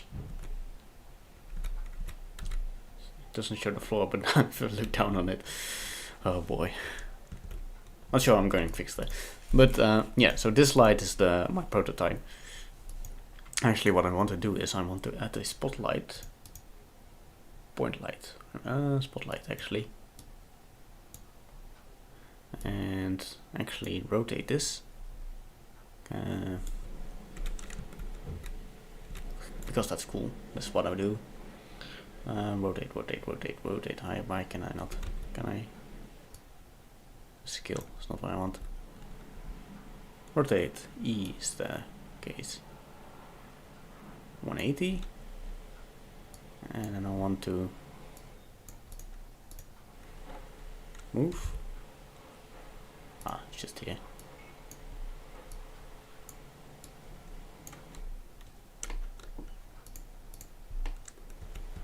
So technically, oh, this is really bad. Can I? Ooh, okay, interesting.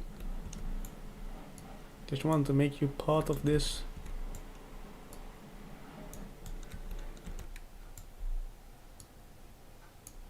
Hehe.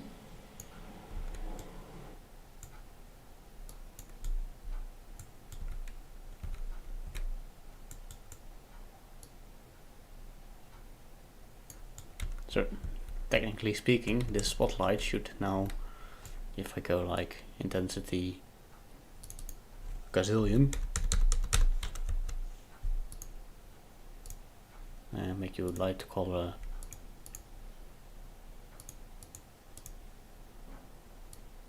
red, so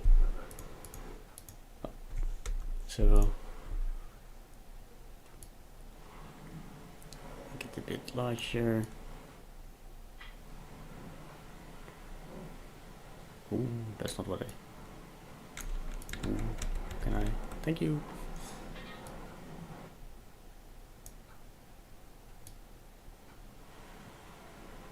Now it's a real spotlight. So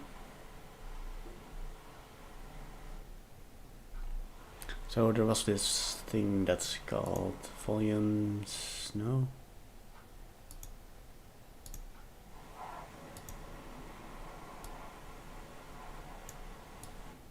Spheric fog.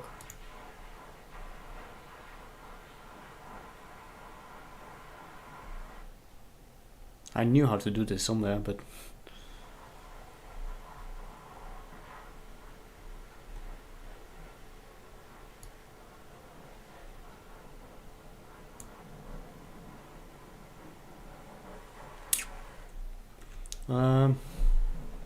let me look it up quickly. Volumetric fog UA4 tutorial.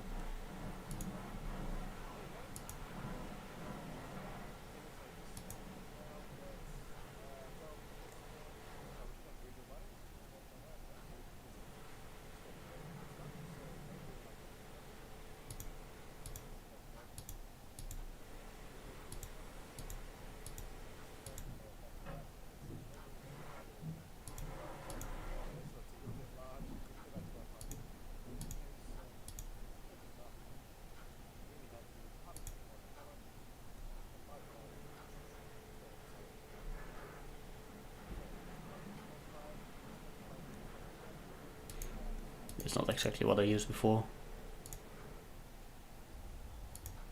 You know, it's not very interesting. This is what it's doing now. So it's this world in points. Not only remembers the ambient lighting in that given location, and let's bump up or and remember. Turn it off. Put that back in this mode. Right. Now, since we have the volumetric light maps here, since we're essentially storing the light brightness and direction in the world, different points in the world, we can then use that information to apply that color and that information, essentially the color and the brightness, to the fog itself. So I'm going to go forward and set up a very basic first fog effect. I'm going to bring in exponential high fog, so drag that in. We get this, and I'm going to very quickly have to change these two numbers because later on I'm going to have to rely on that. Quickly do it first. And then let's bump up the density. Right, we get this. Cool, but that's how fog works. Fog density.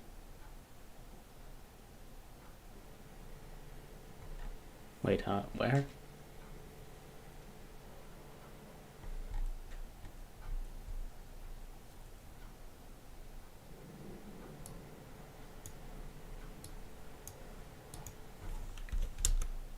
Very hazy. Okay. Used to look in games, right? This is how it always looked in games. There's nothing special about it. It's just a layer of color that's blended on top and it's blended with distance. That's essentially it. And we've grown used to that over time in games. We've grown used to this kind of look. We've grown used to the problems that this has as well. Imagine you have a forest. Incorrect. This is where volumetric light maps come in. If I in the fog setting go down and go to volumetric fog and then setting says yes, do that. Hey. The color changes instantly because the color is now red from those volumetric light maps that populate the world. That's why the color is now most important. Now the color is also affected by the directional light, the sunlight, so for the sake of making this easier to explain it, I'm going to temporarily disable that, okay? The sunlight is off.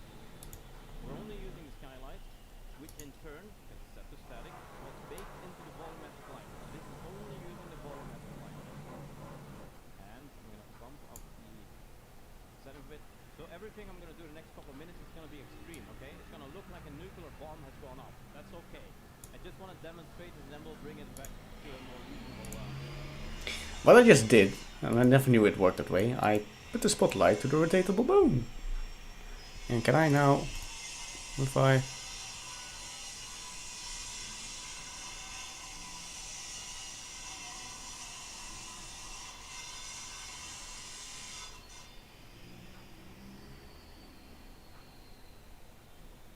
Cool. I'm just looking through these things. How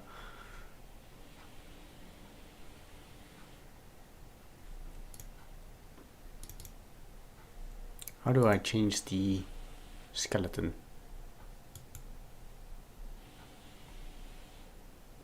Can I add an animation?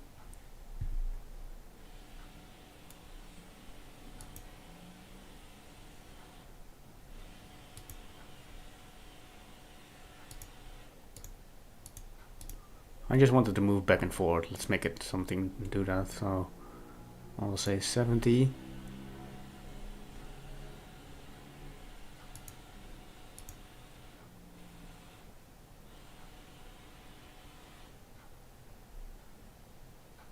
Current pose.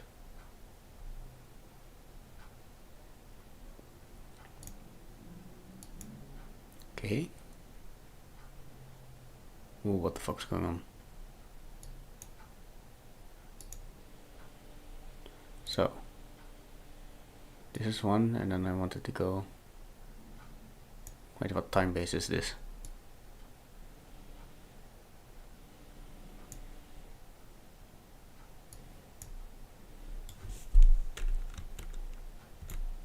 Go back all the way. That doesn't work like that, does it?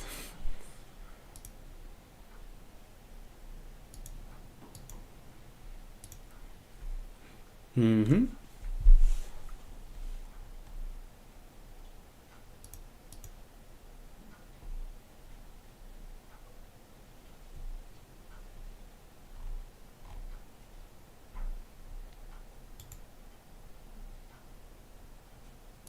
Okay, wait, so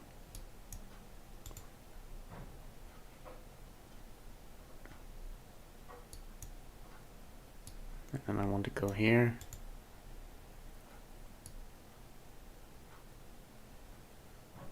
Time format.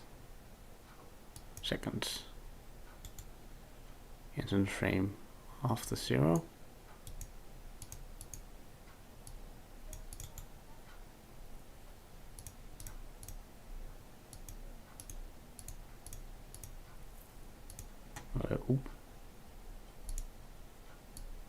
We could do something like this.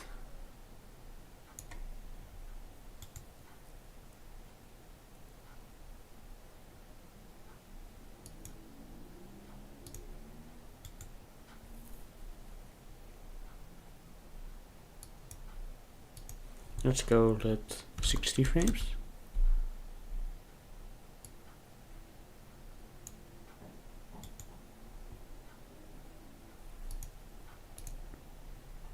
How do I do this?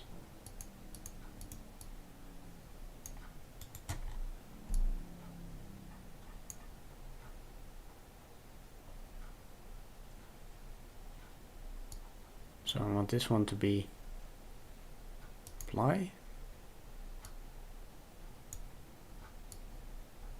Oh. Plus key.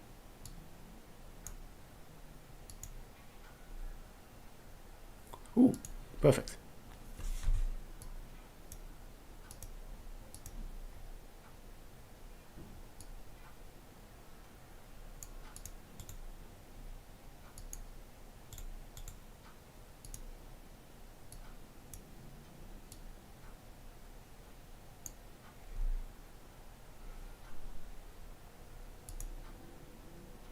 That didn't do shit.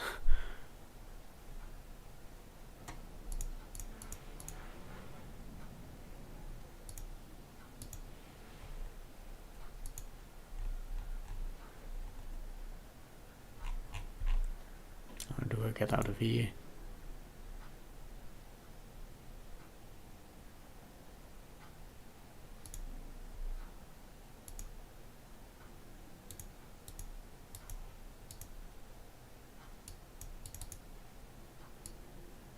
Oh, yeah, that's the one that I need. So, not that one. The Y, maybe? Nope. Ooh, what did I do?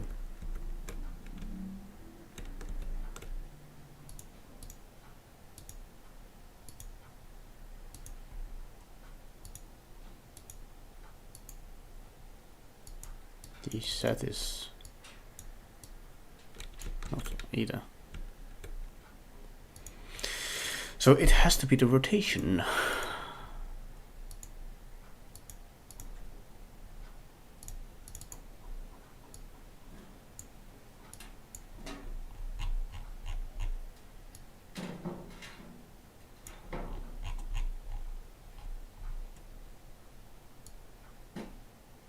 Oh, there we go.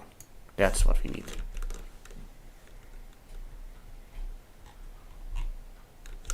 How do I focus on...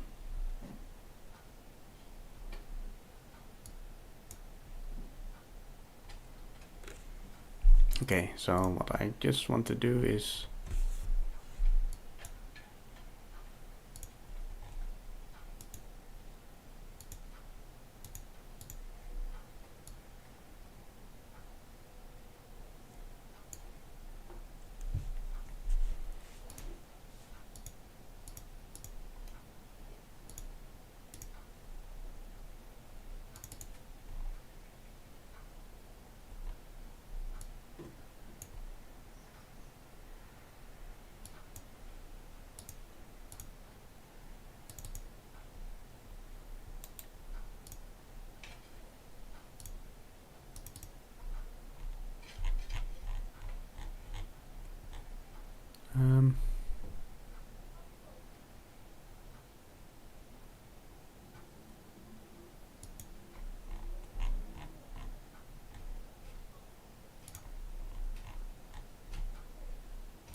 Oh, I just crashed this, didn't I? Oh boy. Let's reset that.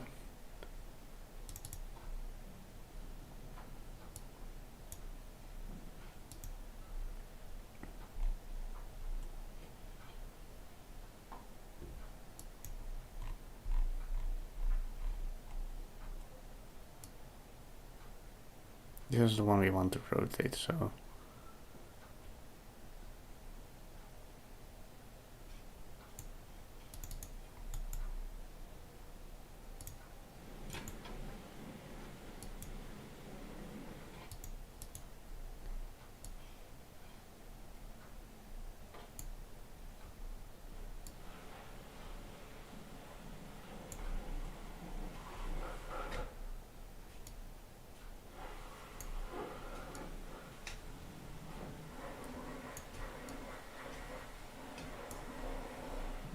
Okay. But I really want to...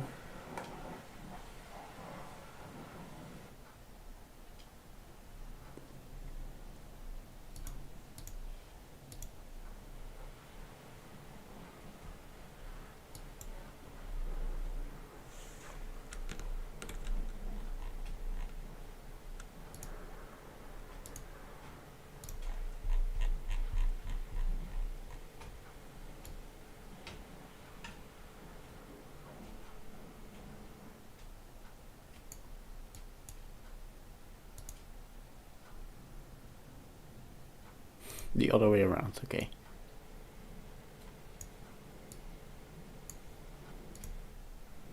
Ooh, nope.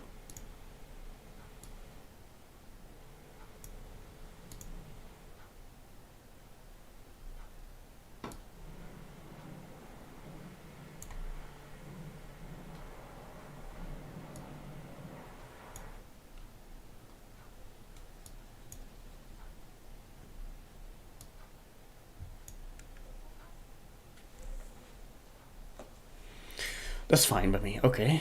And then apply. Save.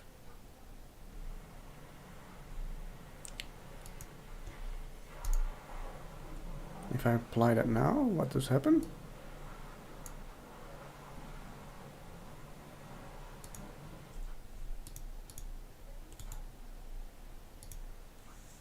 Delete, no, I want you.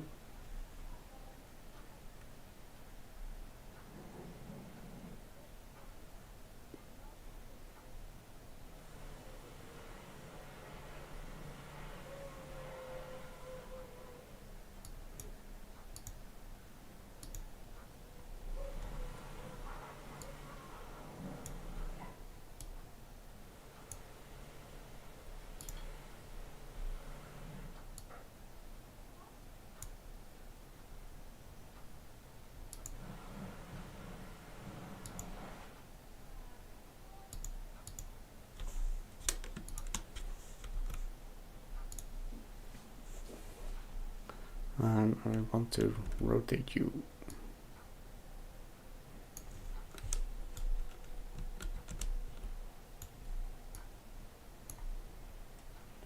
Something like that. That's perfectly fine.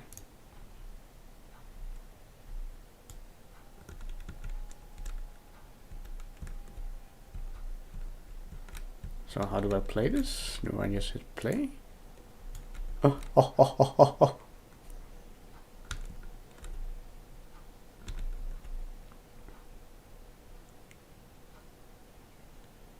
That's cool.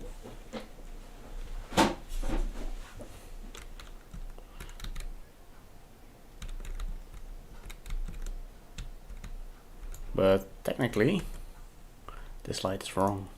Sorry, I'm just playing around right now.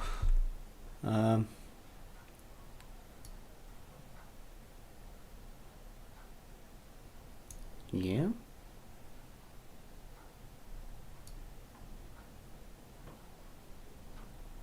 No, okay, this is just 0.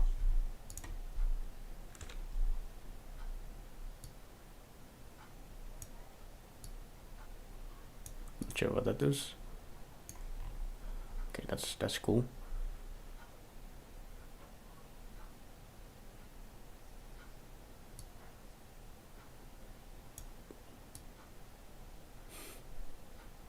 Ooh, that's not what I wanted.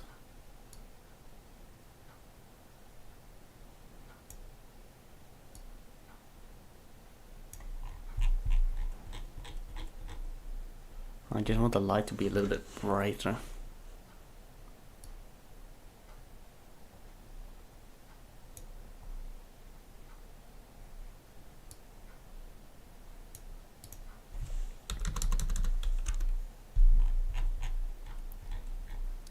And maybe I can do something about the fog.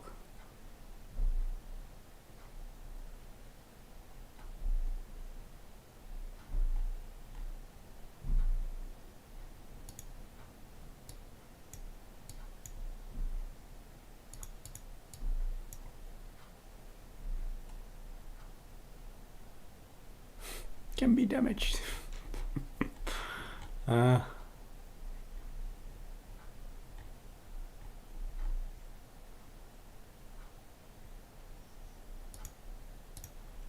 And again, I want to actually look at the fog here.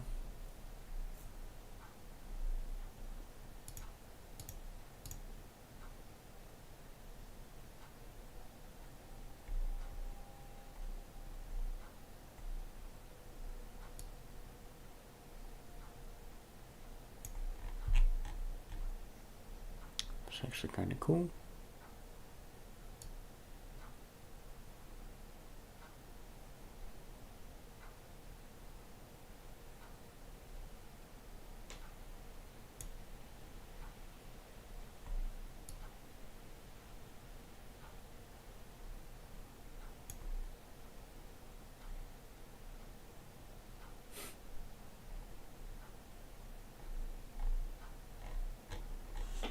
I just wish the resolution was a bit higher,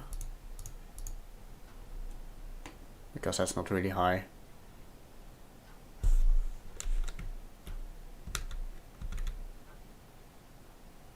That's a huge fade.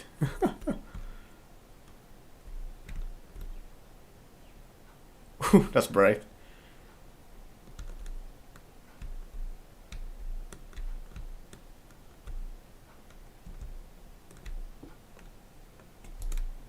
Okay, I'm just... Can I?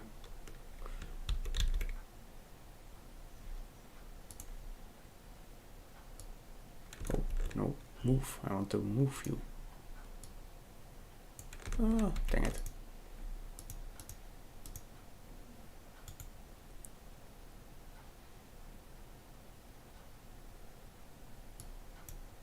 No, I just want to select you.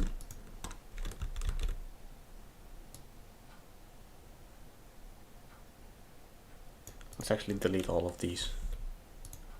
Don't need it.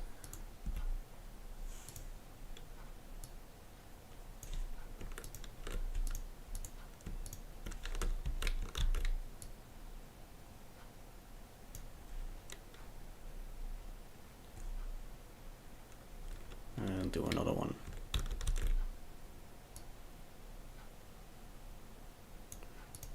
actually want to do another one. And I want to rotate you like 190 and you 190. Yay.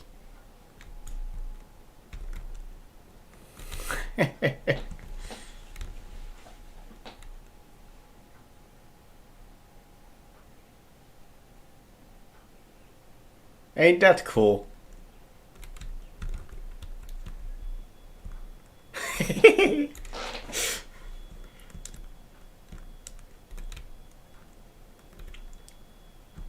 not really sure how we're gonna improve the resolution of the fog lighting here.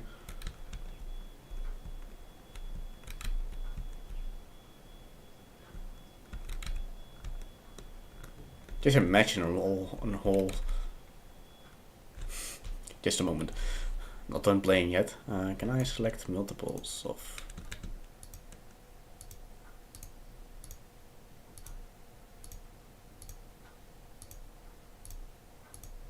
Oh, no, that's fine actually. Choreography. Move it.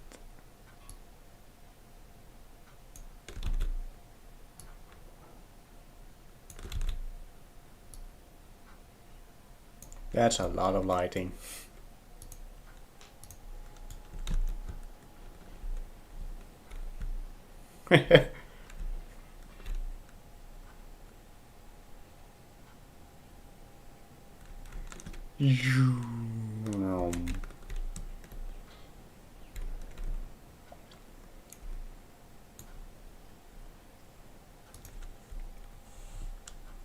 So how would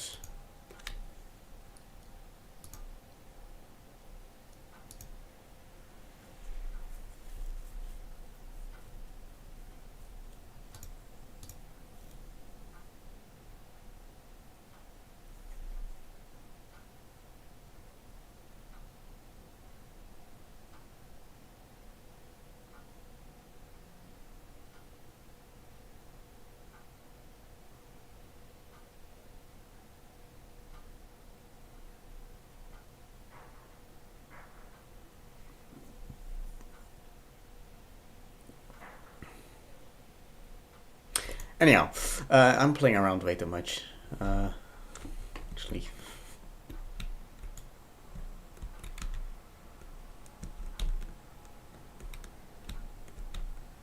it's just cool. What if I disable the sun? Can I?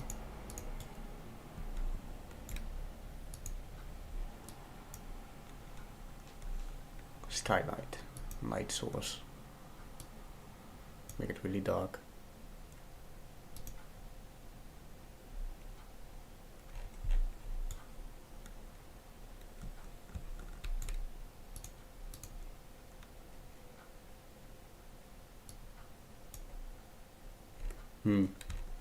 Didn't make it really dark.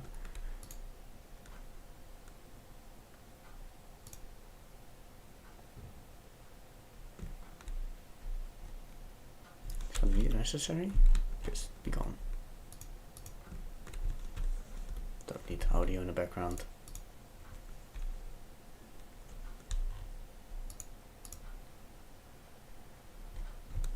Don't need you.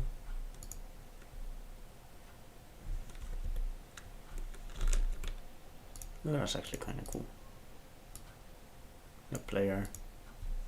If I just delete.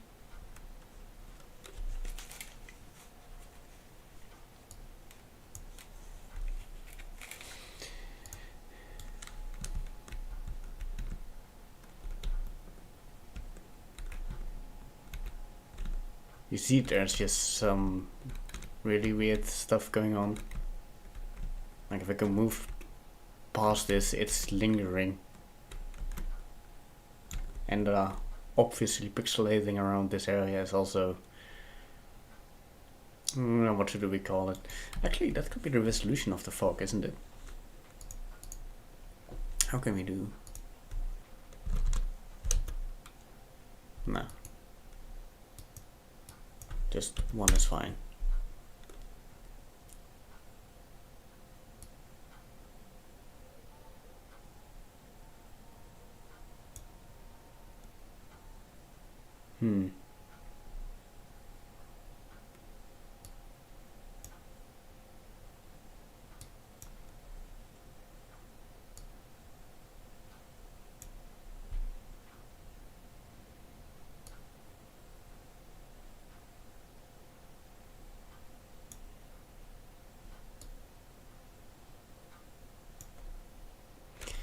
Fine and all.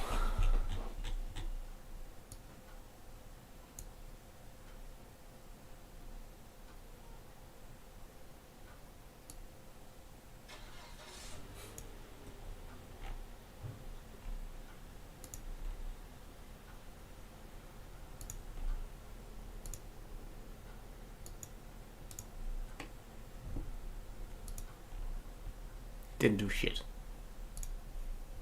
Density later on. But you can see there is a bit of richness in the color. It's not just one color of fog, it's more rich. And if you go back to this bush we had earlier, you can see it actually darkens if you're underneath. It actually respects the lighting and the shadowing. And it goes really, really far. Because if I go back to the main area here, and I go to lights, and I drag in a spotlight, and there's a setting here now that says volumetric scattering intensity. So in other words, how much does this light light up the fog? So I'm going to say, okay, you know what, that should be probably pretty high. Let's do 20 or 40 or so. And we get this now. So the light, we now have a spotlight actually illuminating the fog itself. And it's properly, like, you can actually go through it, you see it completely smooth, no matter how you look at it, it just works. And if we have that, then we can go another step further, because this works on every single light. That means it works on particles too. These fireflies you see flying around here, that's a little particle system. There's a particle. It's a very simple particle, but it has a light module in here. So every particle is casting a light. So if it's casting a light, we can make the light also affect the fog. So here we have radius scale. I'm going to change the radius to something bigger. See what you get here is this. It's actually lighting up the fog itself as the particles move through. Now the settings are a little bit extreme, maybe we should do a bit less, maybe something like that. But imagine having a fire with embers. If the embers fly away, they actually light up the fog. Isn't that cool? And it's just a couple of clicks. You just click, click, click, effect. That's awesome. That's what I love about Unreal. Anyway, let's make this more reasonable again. Back to what I had. And then let's take a look at the sunlight. Because what I did a few minutes ago is I disabled the sunlight. Right? Disabled that one. So let's enable that again. Say yes, enabled. You can see the fog instantly changes color again, as expected, because the fog is now also receiving lighting from the sunlight. So it's reading the value of the volumetric light maps, and it's reading the light value of the sunlight as well. That's now the color we see. But we also see these God rays. We have this. And the God rays we're seeing here is actually the shadows itself. So the sunlight is now shadowing the fog. It's receiving dynamic shadows blended on the fog. It's crazy how far this goes. So if I turn off the shadows, you clearly see the difference. It's literally the shadows affecting the fog. It's not a visual effect, it's literally the shadows. And that's really cool, but it's still not good enough. So there's two more settings you can enable to further complement this and make it even cooler. I'm going to turn off the fog temporarily, because I want to take a look at one of them without any fog present. And they're in the directional light settings, light shaft occlusion, and light shaft bloom. So if I turn on light shaft bloom, I get this. Kind of the same thing, you get God rays, but you get God rays by brightening the screen. So light shaft bloom is God rays by brightening, light shaft occlusion is God rays by darkening. That's it. Brighten, darken. I have to turn the fog back on. Again, nuclear bomb went off, so ignore that for a second. But if I turn off light shaft occlusion now and then bring the intensity up or down, you can see what happens, see? So it's a similar kind of effect. You get God rays, just like a shadow, but you can use this to further complement that, and I think a blend of all three is probably the best. Now we end up with this. So cool, but it's a bit extreme, right? It's really rather extreme. So let's go back to the directional light and sorry, the fog. You distract me. To the fog settings, and let's bring this down. Let's say, you know, maybe this is more reasonable. Maybe that's more pretty. But is it really? Because it's still the same color covering the entire screen. It's still the same density covering the entire screen. We'd like to have more control. We'd like to say, you know what, there should be a lot more fog here near the tree, but a lot less near the deer. Preferably we have a nice composition going on, where we have a wall of fog here, like a wall of smoke coming in almost. Pretty little smoke over here near the deer, so you can probably see the deer. And then a lot more smoke on this side. We want to control it. And we want to control the color as well, so it's not all the same. In order to do that, we're going to have to make local volumetric fog. So I'm going to scale the actual fog way down. It's now 0.1 in density. It's pretty subtle. And I'm going to set up a material. I'm going to go to the content browser, right click, new material.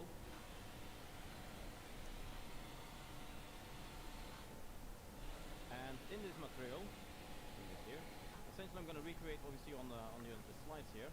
But you can create local volumetric fog by using the material editor and by configuring that to be a volume material. It's a special kind of material, then hooking that into a particle system, and it's then going to be rendered as fog. Okay, so that's what I'm going to set up now. That means I need to start my C1 to 0.5 and less. And it somewhat renders as particles, but it's not entirely a regular particle system. In fact, if I were to place this here and start flying in there with my camera, you don't see the sprites appearing. It literally behaves as the fog just looked. It looks the same, see? Except you can see some popping in and out. We're going to fix it in a second. But it's kind of behaving the same, which means we can now make local little clouds. You can say, you know, there should be one cloud there and one cloud somewhere there. Something like that. So you can make local clouds. And here's the thing. If it's using... If it's using the regular material system and it's using the regular particle editor, then how far can you go, right? What can you do with it? So I got carried away when I was building this, and I spent over a day building what you're going to see. So this is what you can do if you keep pushing it. It's meant to inspire you. It's a bit over the top, but just where's the limit, right? First of all, I need to have that specific shape into it. And I can accomplish that by making a mesh like this one, which is the shape that I want to have for the fog effect. Now it turned out that it was a bit too small, so I'm going to set scale to 2. And I'm going to position it roughly somewhere there, which is kind of what I need. So, and then I have a particle made. So this is the particle I'm going to use. And I'm going to show you in a second exactly how it works. But this is how it looks in a particle editor. There's nothing special going on. This is very, very basic. The only thing that's special is this one, which is a skeletal vertex surface location. So essentially spawn the particle based on a mesh. And that's the mesh I just added, right? This one has a parameter added with this particular name. And if I go back, to the level here, and I press, and these are the properties of the particle, I press expose parameter, it automatically detects all the parameters within my particle. I only have one. So it shows here instance parameters. See, this automatically showed up. That's the same name as you just saw seconds ago. And that asks for an actor. Let me select the floor here. That's not the right one. Let's do it again. I have the floor select. You can see now it says SM fog mesh. And then this is somewhat hacky. In order to get rid of this mesh here, I'm going to add an invisible material to it. Somewhat hacky. That could have been better still, that stuff. But if I now move that model, you can see what happens if I move it up in the air. We get this. See, it has a specific shape, and it has, if I can go full screen here, it has pretty advanced shading, so you can literally go into those clouds and I get this.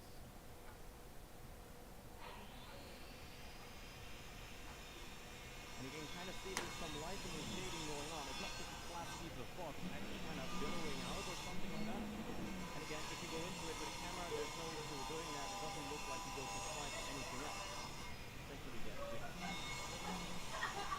It also has more color variations. You see clearly yellowish there and blue in other colors. Let's move that back down. This. Go back to window mode, and I also have a small local cloud I'm going to place alongside of it, which is this one. Kind of the same idea, it just doesn't have a specific shape, it's just one little cloud of something. And I'm just going to drag that left and right next to it, and I think I want one cloud somewhere here. Maybe something like that. And one there, I think one in the back near where the camera is located. And we end up with something like this. So how did I make this setup, you may ask? So this is how it works. This is the particle system we've seen a second ago as well. I mean, nothing special here. That has a material underneath. It's a material instance. That just tracks all my settings. Nothing special there. Tracks settings. There's another instance underneath. Sorry, actually, I should have taken this one. They all go to the same one eventually, but that's to work with. And then we get to material. So this is the material I'm using. That's the thing. If we're using the regular material system, the sky is the limit. Keep building. How far can you push this? It's material, the material editor. Same for the particle editor. That's the really cool part about Unreal, how all the tools are tied together. So you can see what I've kind of done here, briefly going over it. First of all, I'm simulating lighting by darkening the bottom of every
try to say this politely, is to... Did it! Dude, do you understand? Oh.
It took me a while, but I'm back.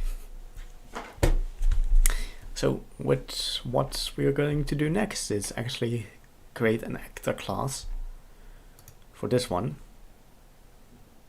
And hopefully create a moving headlight controlled by DMX. So I did create a little bit of magic right here, although it's not perfect, especially the fog thing is not something I would... That's not how light works. They don't fade like that. But that's fine, we will figure it out once we get to this part. This part isn't important. The important part is controlling these things.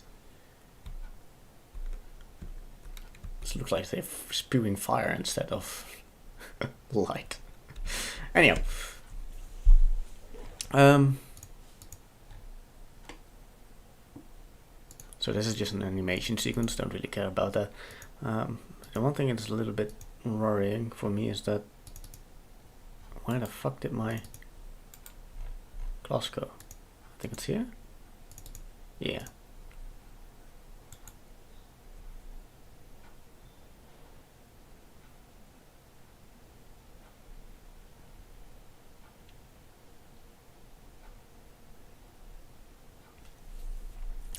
I'm not really sure how to do something with an actor component, so let's look that up. Okay, so actor component C++.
Apparently I did it in the wrong class. Because you can actually, which is interesting, so if you create in the CPP class, you can create an actor. An actor component is a reusable component, can be added to any actor. And that's basically what I want, but it was meant as a sort of a base class, so I can inherit it, so the actor itself can inherit it and then use it in its own class. Because if I now say, maybe I can do it like this. So I've selected this light here, and I click right side. It's not exactly what I... No, let's do it the other way around. So we have the light here. And we should be able to...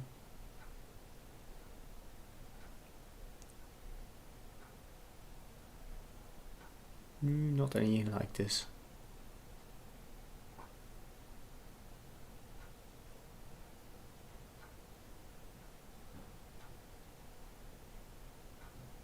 Yeah, that's not exactly how I thought it would work.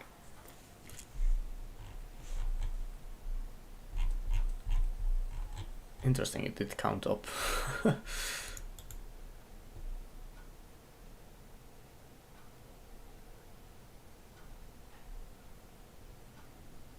So it's based on the skeleton mesh actor.h.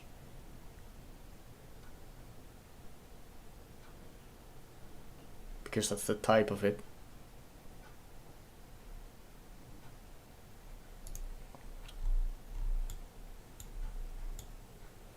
So what I think it's supposed to be is that we create a new C++ class.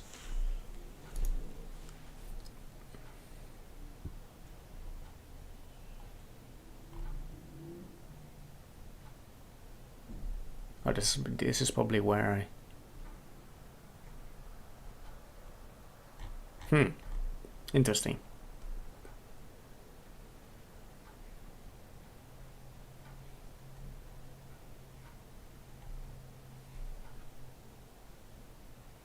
So I'm gonna look up on how to do this again, because I did play around with this before, but apparently I just don't know how to do it.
Okay, so that's helpful because I probably already started off wrong here.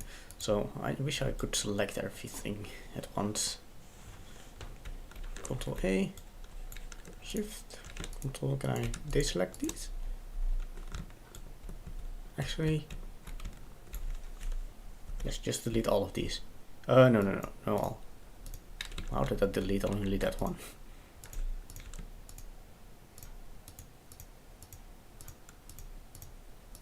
Can deselect that one, doesn't matter.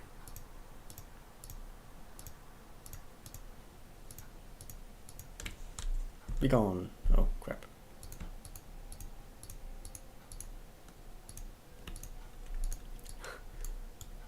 Where's my select button?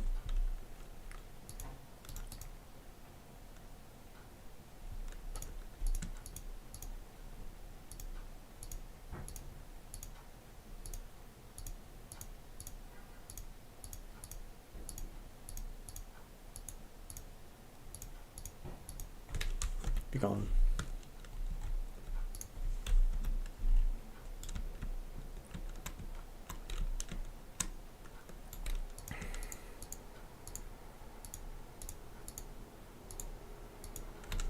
Be gone.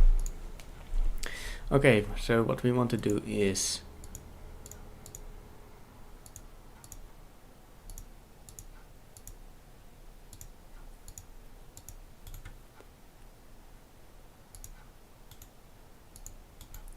create folder like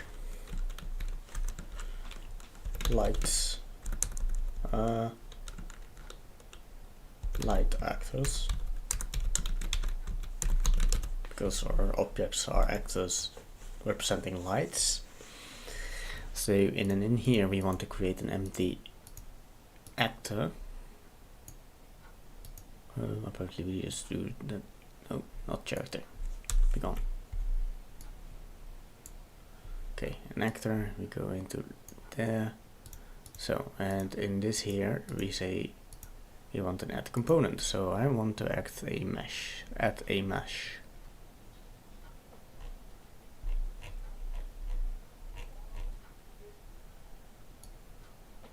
Interesting, you can do so many things.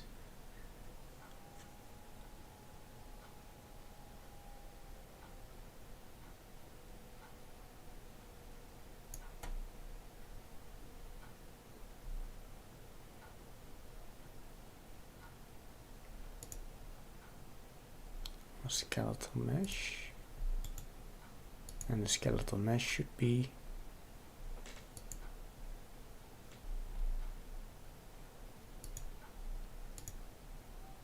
that one.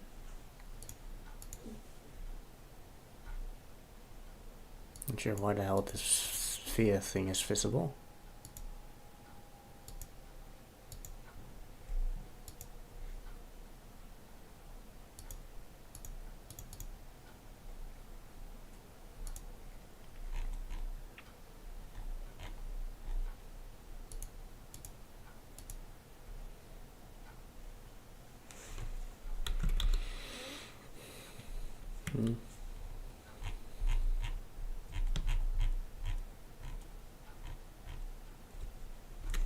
There are no mirrors textures, right? No. Okay, I'm already getting distracted.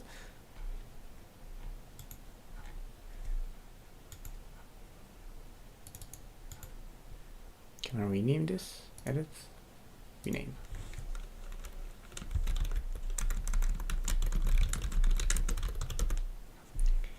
Yes, so this is the rotating headlight. We have our skeletal mesh. I really want to make this thing disappear.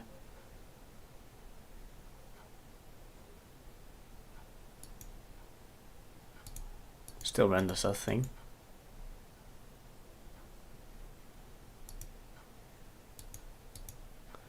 And the skeletal mesh should have another component.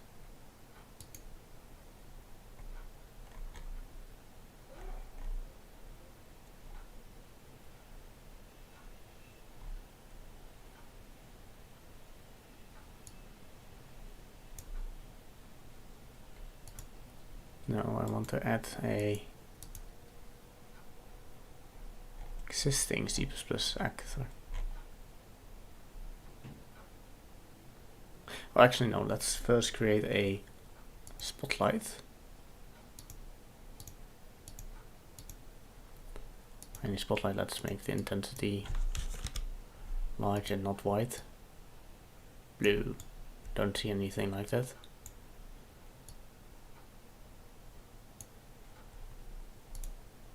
Yes. Why doesn't it shine? That's interesting.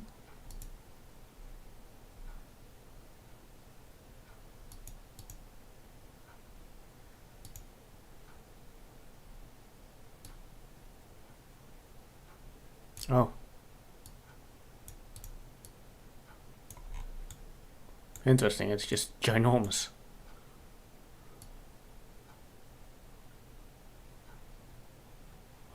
How does that work?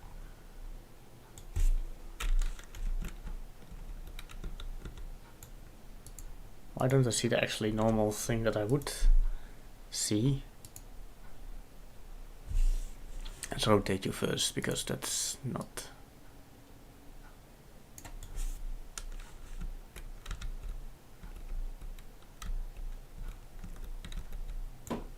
let's maybe do something about that fog thing, so I can see better. Oh wait, no. No. Oh, now we do see. Makes sense.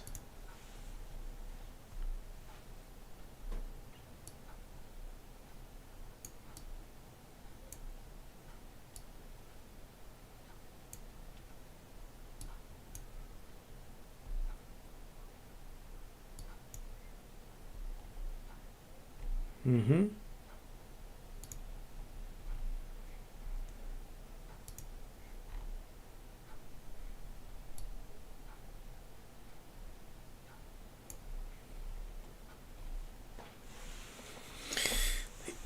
How do I tell it to...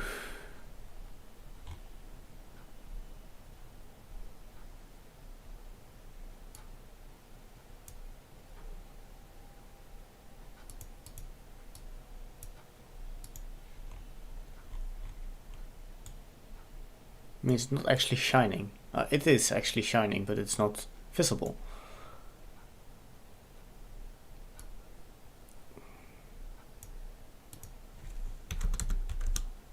There we go.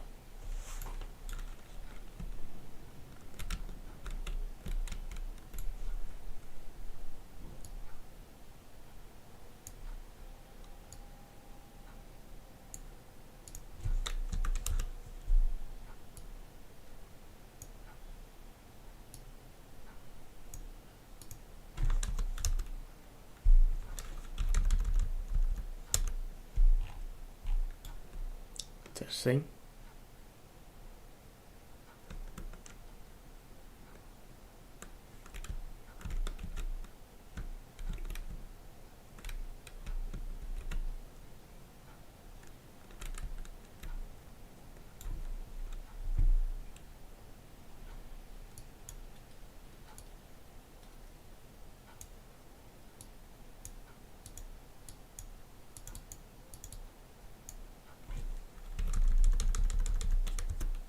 Ooh, that's bright. Like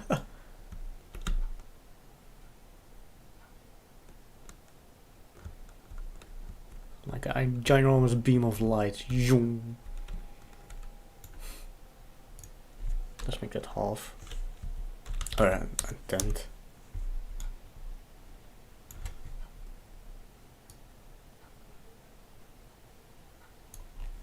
It's just a beam.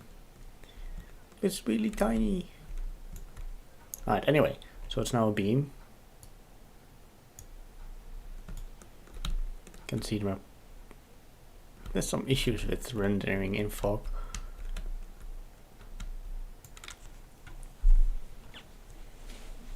Okay, anyway, we have a spotlight, so that's fine.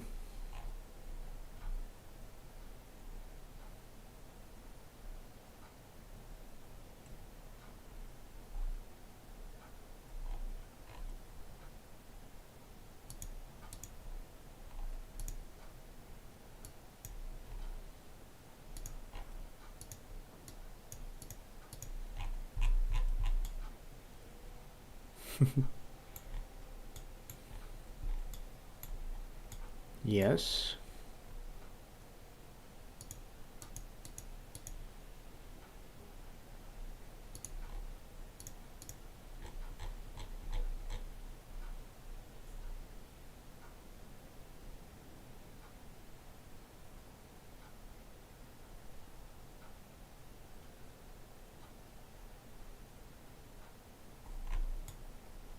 This is obviously the hardest for this thing to do. Doesn't matter. Okay, so we have now the actor, the spotlight, and all. It's one piece. So if I click on this thing and say, want to move you? Ooh, move is not scale. Whee! And pixel galore.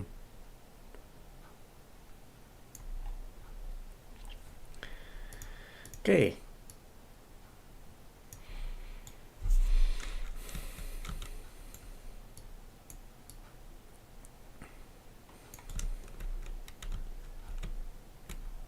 That's nice.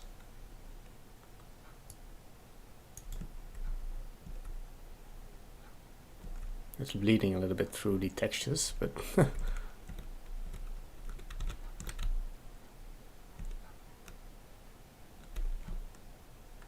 this is what it would look like if it was just a normal cone.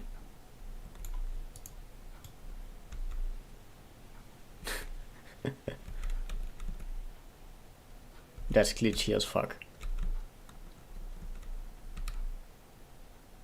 Oh, now it's,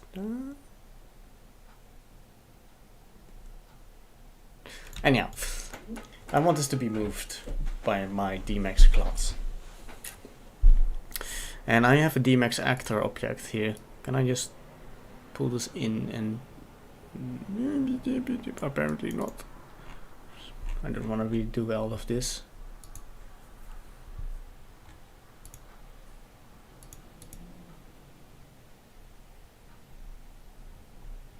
Okay, how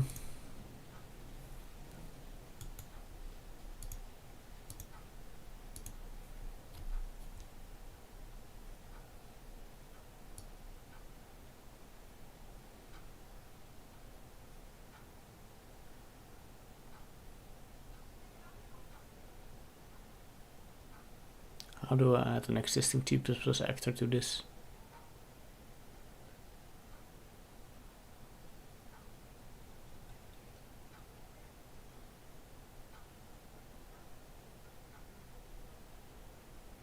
None?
Can I actually do it the other way around? Save this as a mesh and then...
Alright, so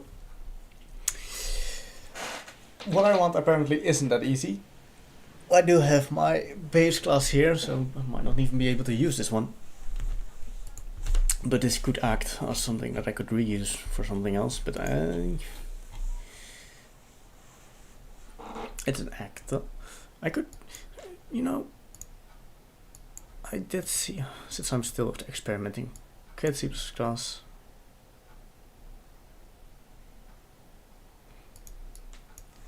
Yeah, and then that's the rotating headlight actor.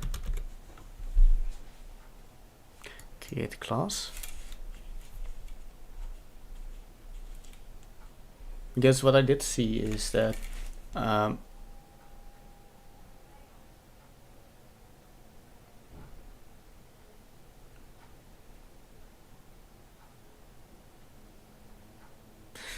I want the skeletal mesh, and I need to control some certain parts of the skeletal mesh. So I need to, what he's doing here, so this video that he's showing, yikes, that's loud. Okay, nice, so I have my actor, based on DMX actor, which is based on actor, so I hope I can...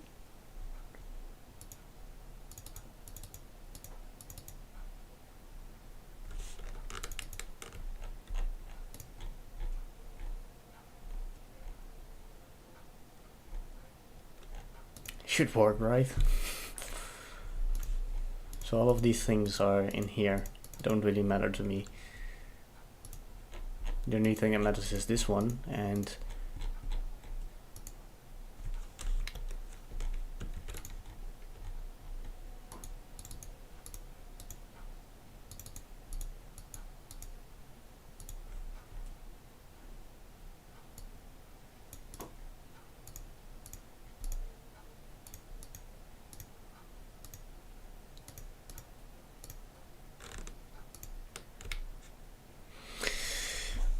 that doesn't seem like it should work, but we shall see.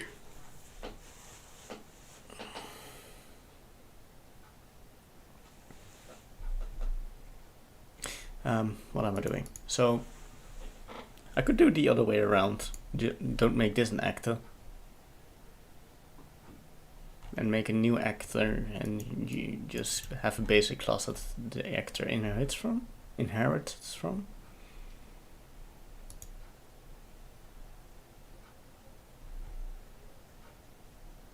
Because I don't believe that I can now use this as an actor.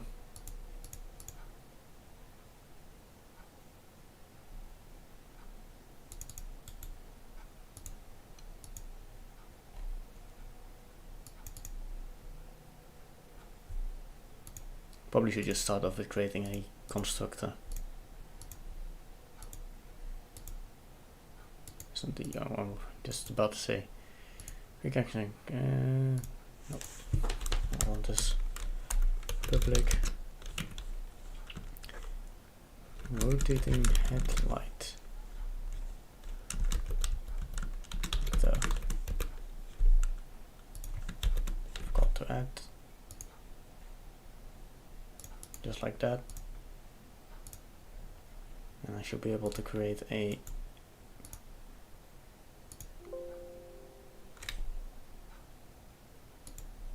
yikes.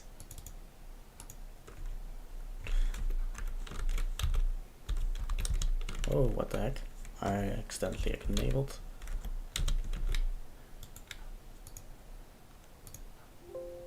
Why can't I create this? Huh?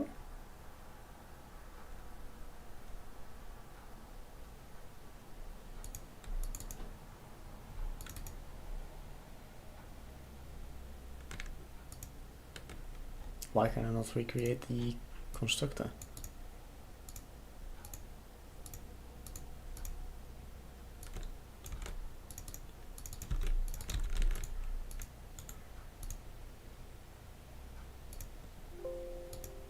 Apparently it doesn't like to do that.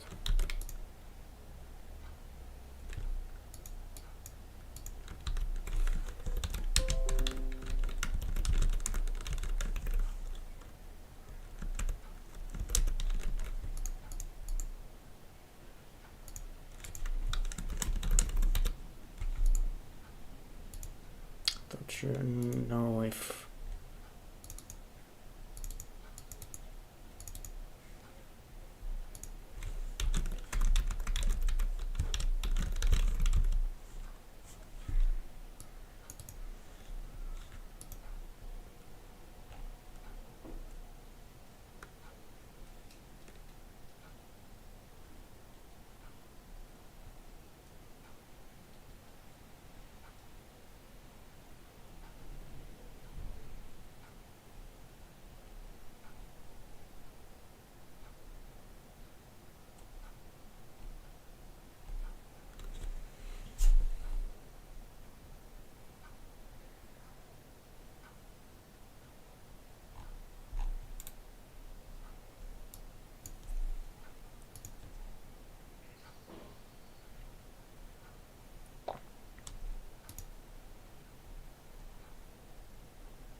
I would say I would just need to do super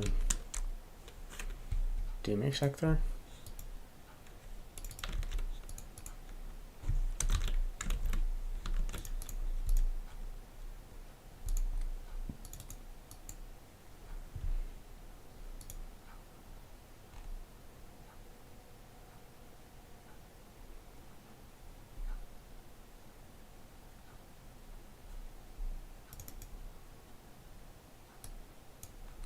Ah.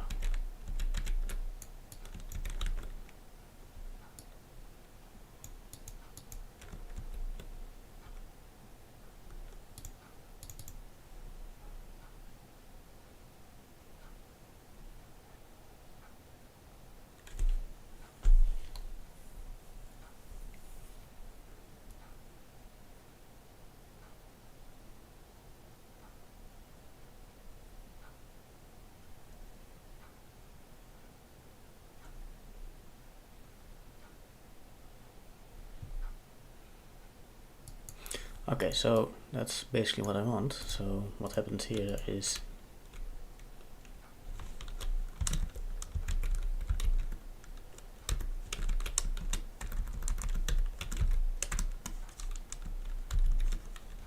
that one.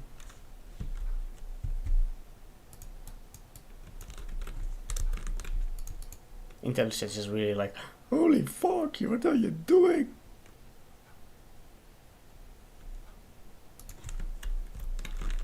Probably should do something like that.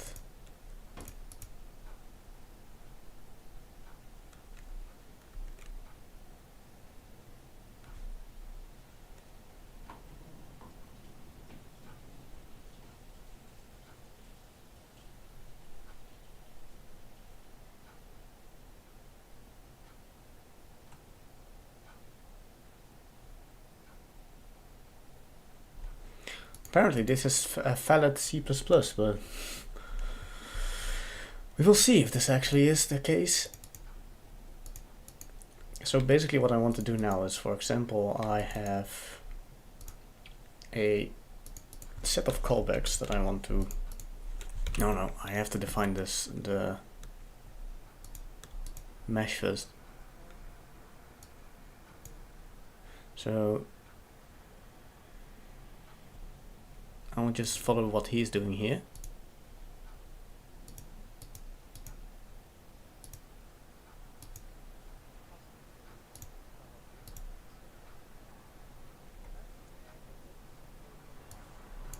You're not gonna see this, but okay.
Yes.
Exactly.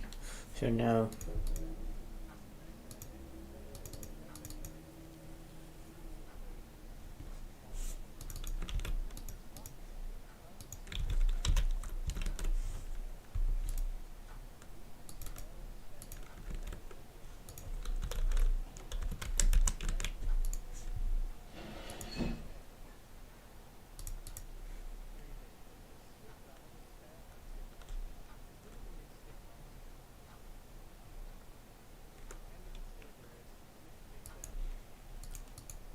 it's interesting because this one's not happy.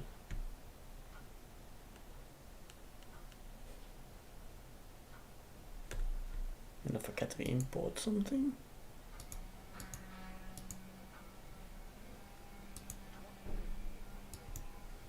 Don't seems like it.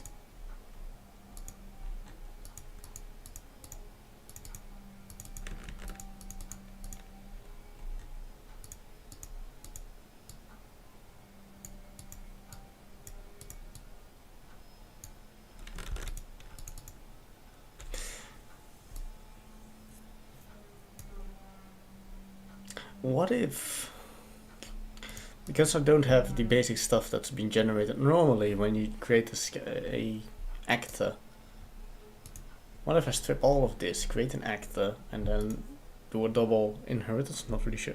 No, this one will still inherit the normal stuff from actor, but instead inheriting from actor, I will inherit from this that has even more stuff, that DMAX stuff that I need. So this is actor component, but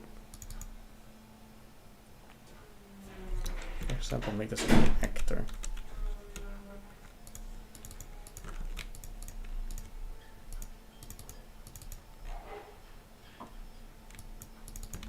So now what I have is that my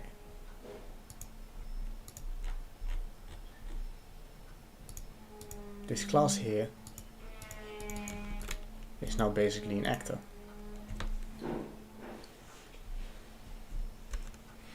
And what I want to do is, for example, have a few callback functions.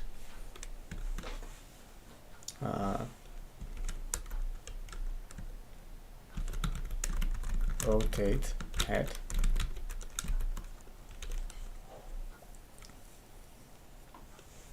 And call this course. So I want a few variables here. So what I want is an event 16 8 t rotate course is 0, event 8 rotate fine is fine 0.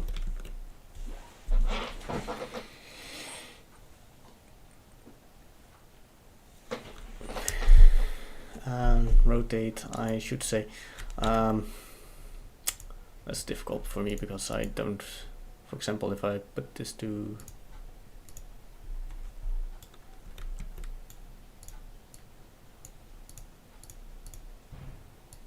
oh, interesting. So I did move the actor, I did move this thing. And yeah, this will not be the same. Why can I not move you? That's what I wanted. Okay, so now we're the same again.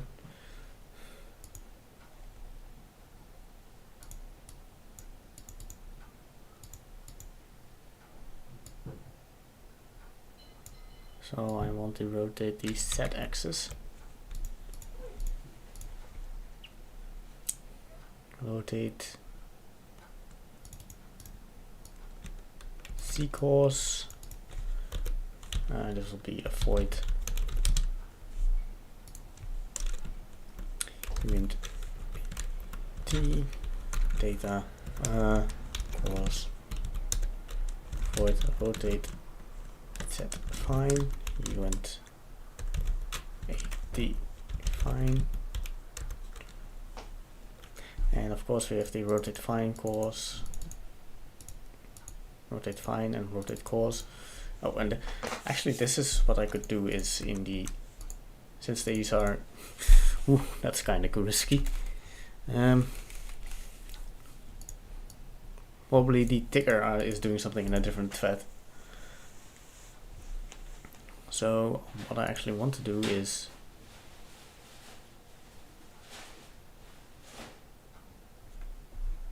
the tick component, one's right here. I want that one to be in my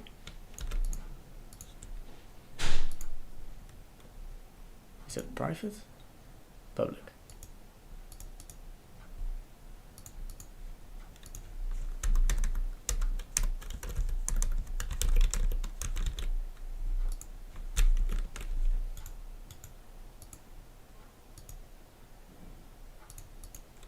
Super. And then we do exactly what they do here. This one.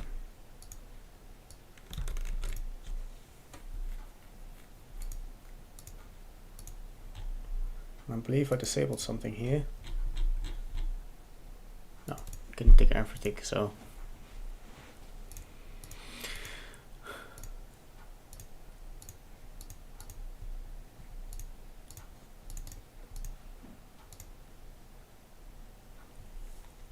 So I have no clue how this class looks like.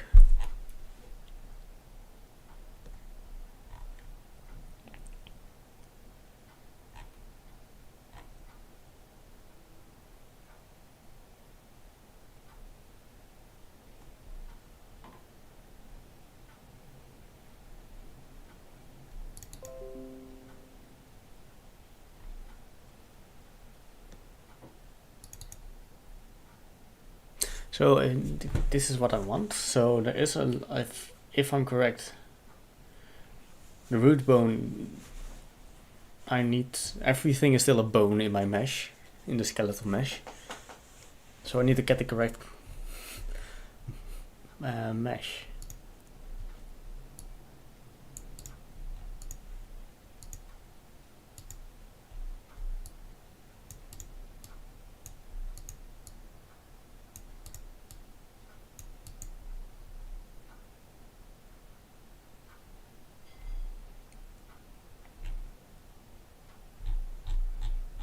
Which is gonna be interesting.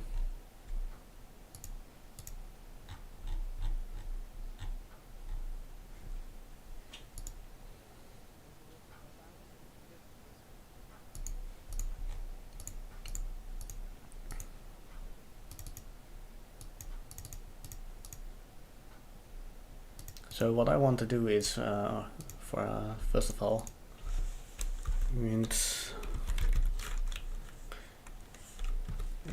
at rotate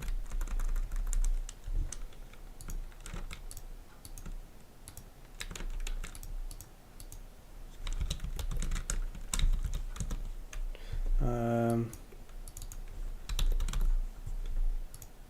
believe the rotate C is a float.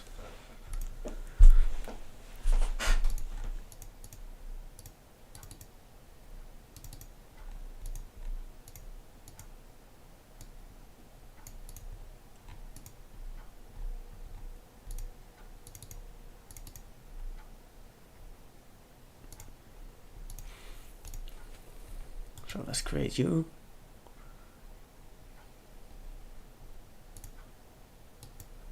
Yes, please. Same for you. So we now have these two. So once they're called, I want to set this dot rotate c course and it's fine.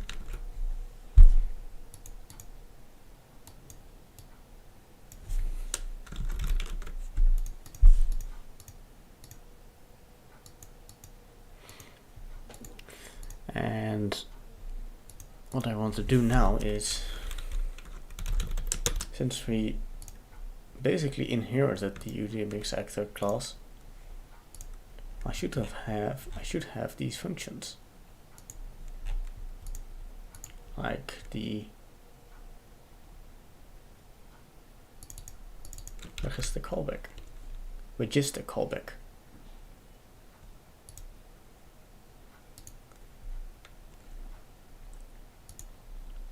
So in here I want to call just the callback.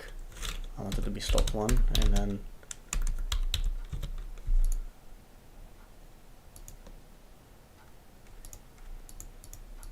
this is annoying, that doesn't really resolve.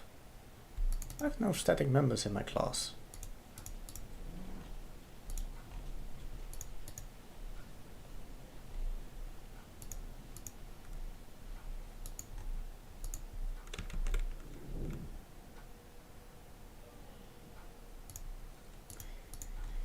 Yeah, this is a little bit fucked, but that's fine.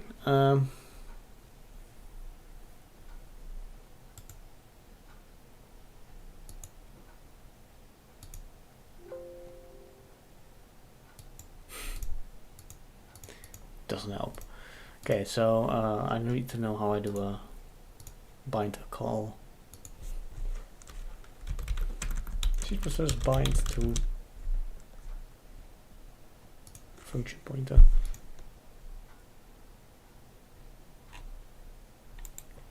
No, no,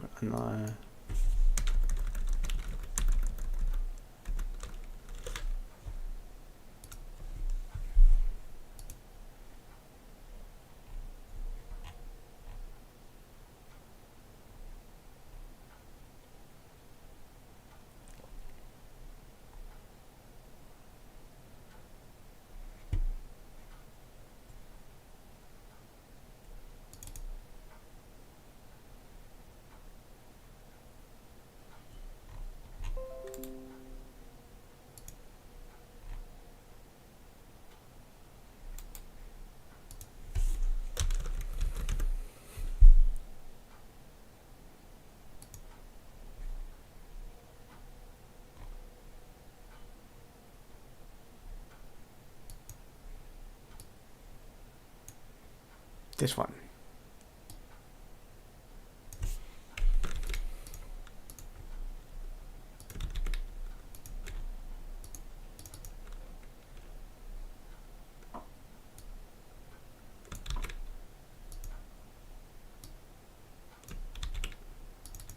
This as one.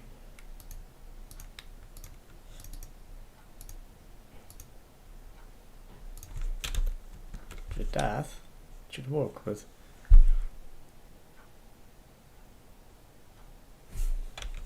not exactly.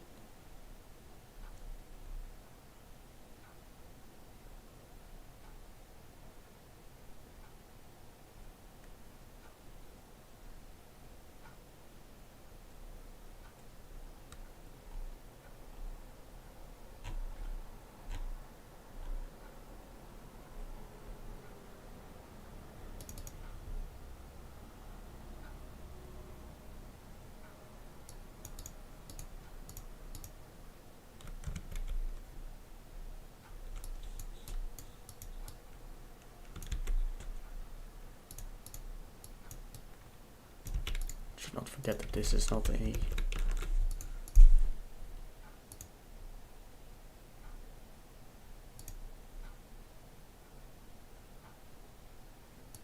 Yeah, that's probably just correct. So now I registered the callback.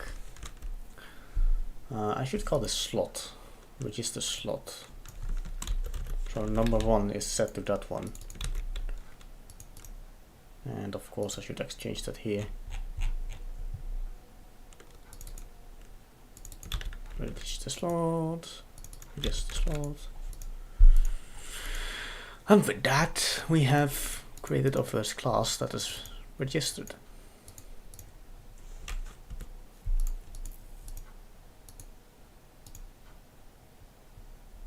So every time I now, so this is going to get interesting.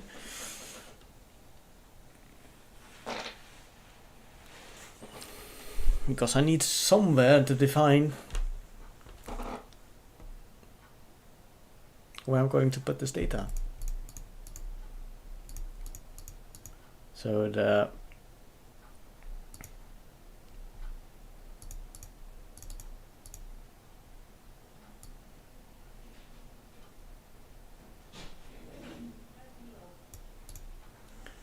see, so how do we do this? So if we want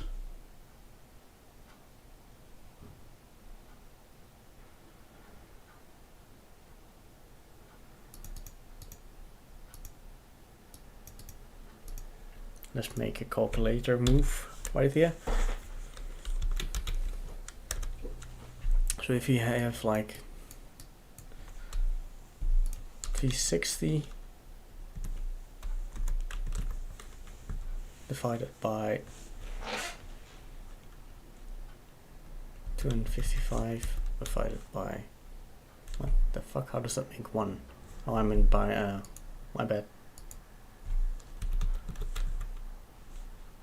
360 brain 255 divided by 255. That's the precision that I get. So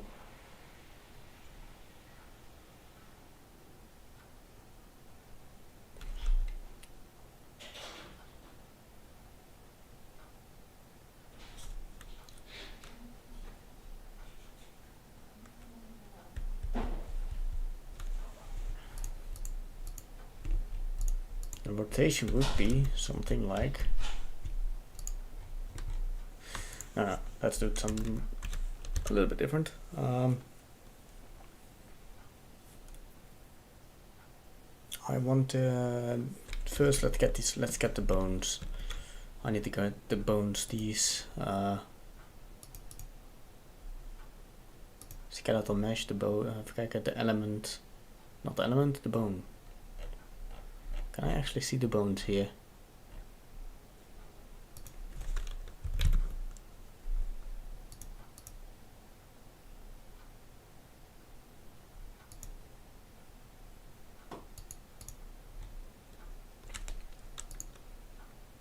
I have so many stuff open. C++, UA force, skeletal mesh, C++.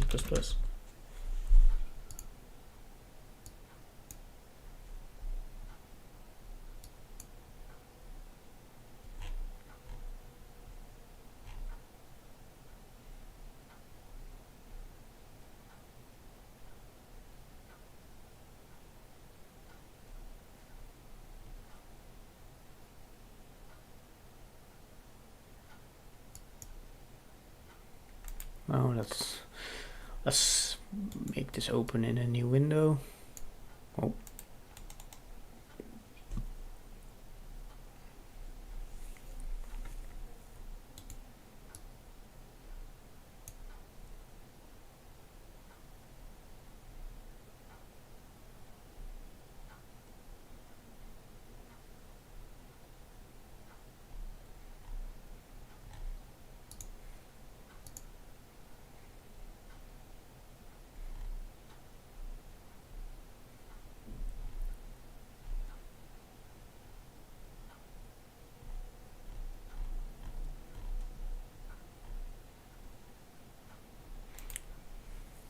Not really sure, so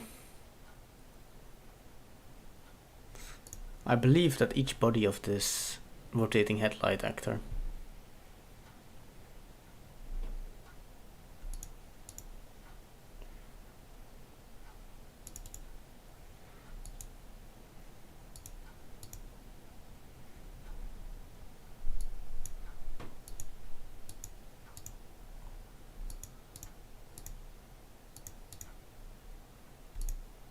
so this would be 0,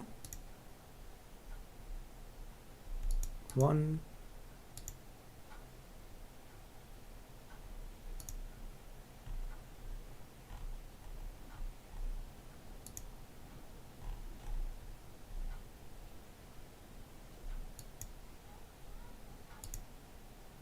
you have the base,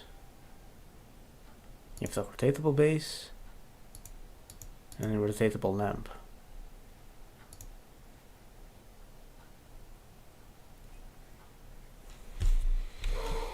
So if I were to say the base is 0, then, or what I have here is 0, then 1 would be,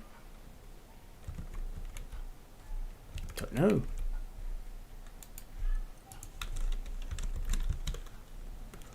UE4 skeletal mesh bones. That's exactly what I need.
So first of all, let's see if I can, this is something I can mess around later with.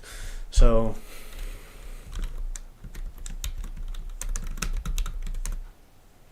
skeletal mesh. Of course I don't get an autocomplete, because why would I?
Okay, so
So there is a thing called a,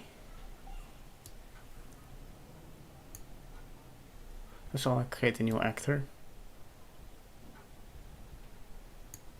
So we have an actor, put it in light actors, add component, pose,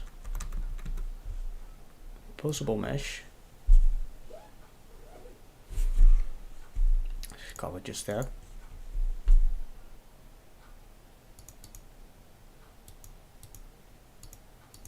No, not exactly, huh?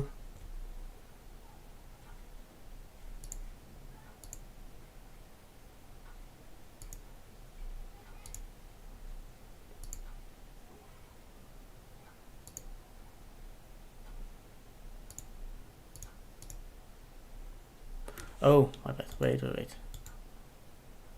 Delete. I still am in the search menu. Skeletal mesh, this one. The fuck is happening? Why is it so jittery? It's scared. Okay, anyway.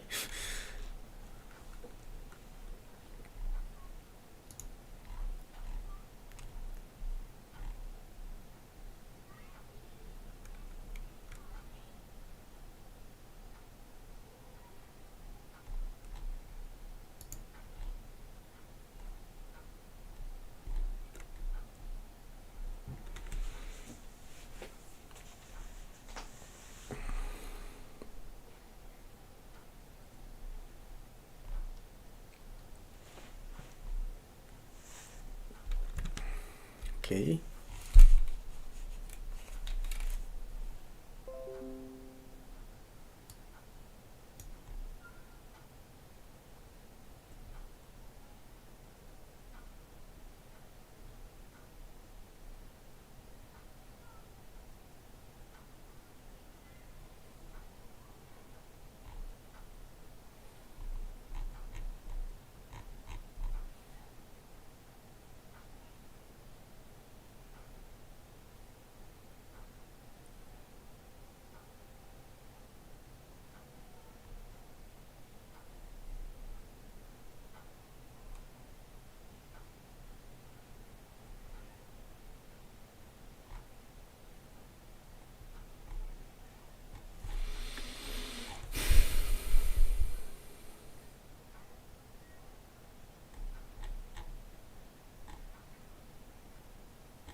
So basically this is what I want. So instead of a skeleton mesh, we want this one to be a U-posable.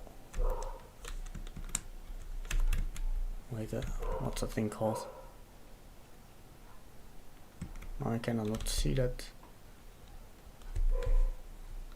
This one.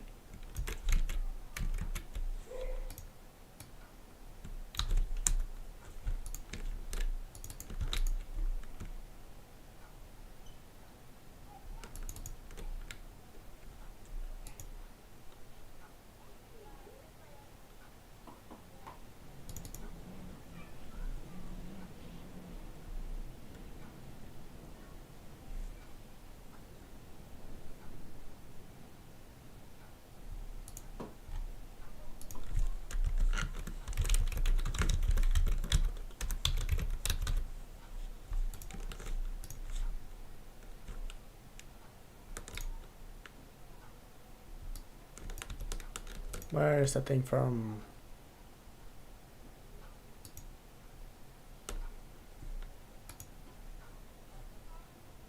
This one comes from ancient source runtime, ancient classes components.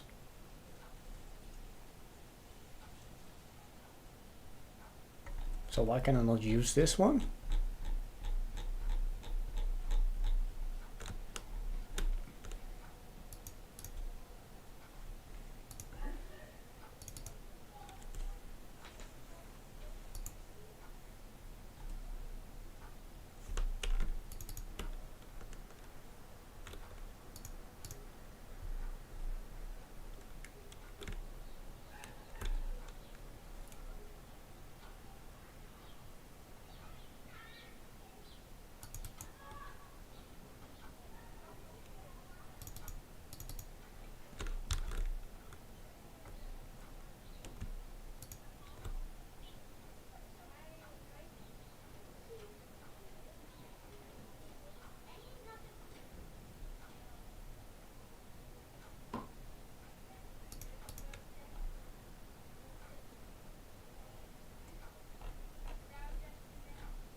How hard can it be?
Set have pose override.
This is what I need, right?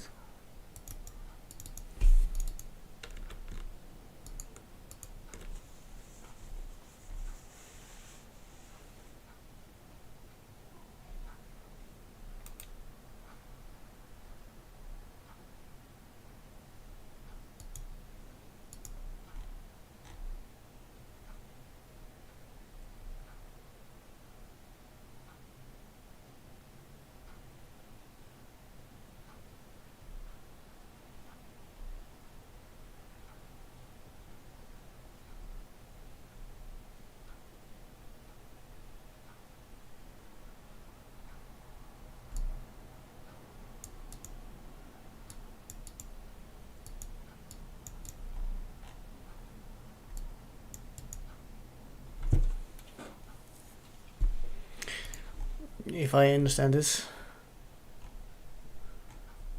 correctly,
okay. So if I want to do that, I just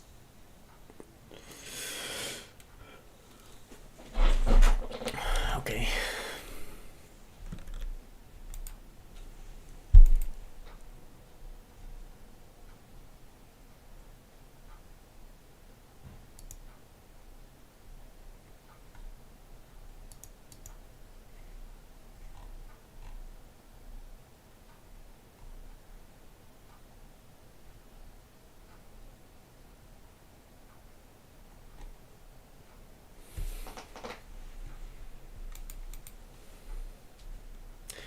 I am so not sure about what I really want to do here that I'm not even doing anything.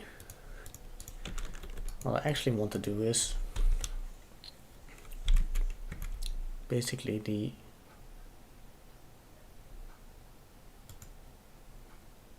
why can't I not see the full name? The F reference skeleton, that's the one that I want.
I really need to fix the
Trial licenses.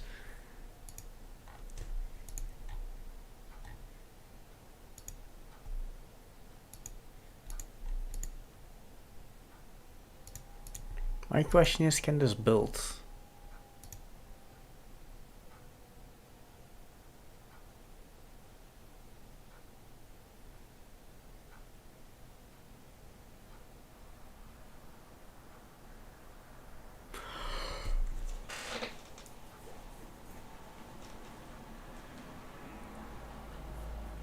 No, it cannot.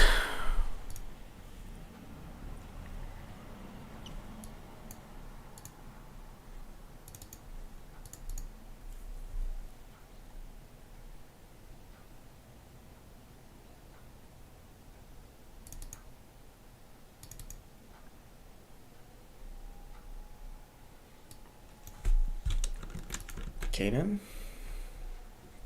I don't mind. Already that I have to replace all of those.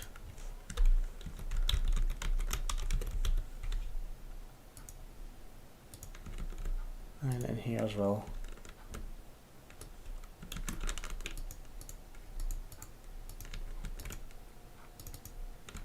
And of course in here as well.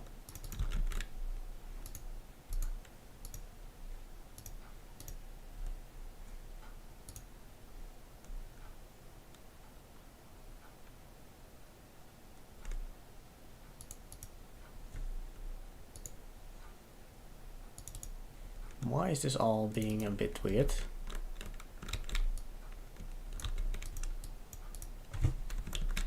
I mean, I don't mind the name change, but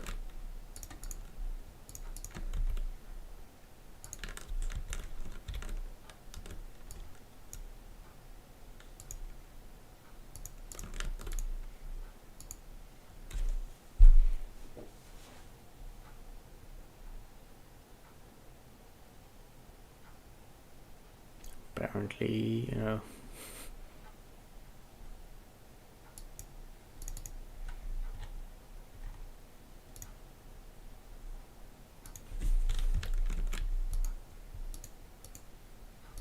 Oh, I am an idiot. No.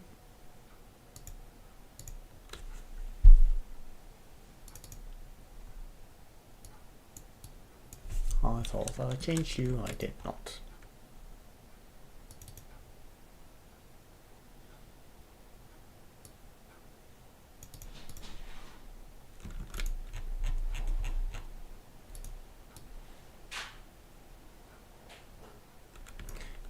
If I do something like this, get this one out, move this one,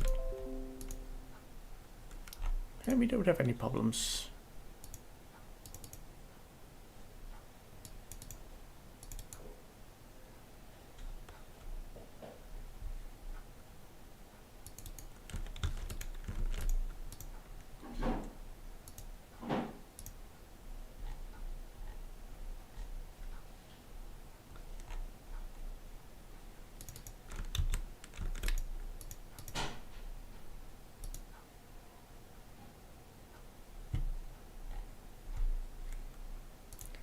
Did it turn less?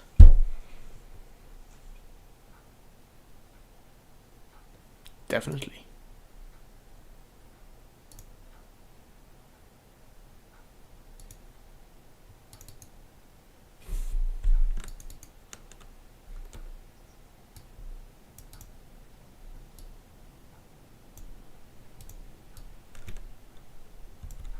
Don't really need this, do I?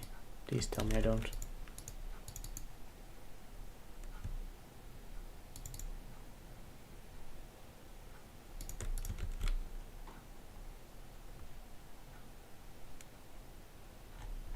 Well, it's supposed to be part of...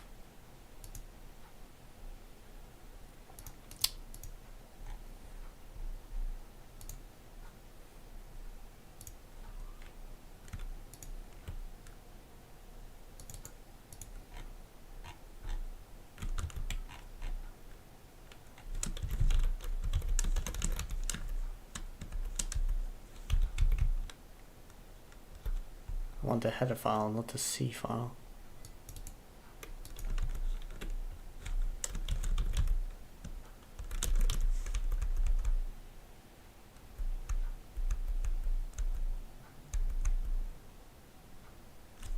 So here it is, begin play. So why isn't it? Oh.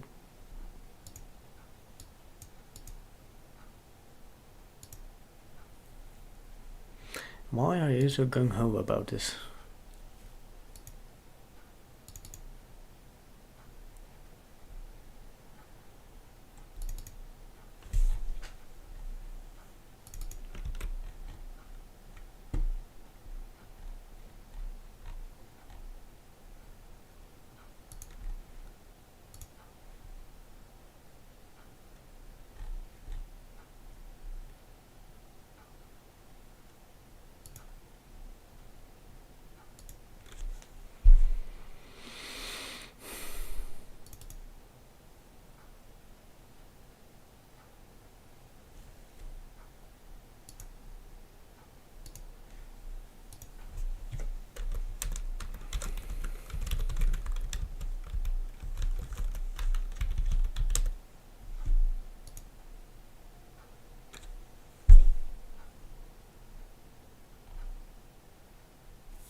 So apparently you can just do both. So then I should do something like this, because I don't need,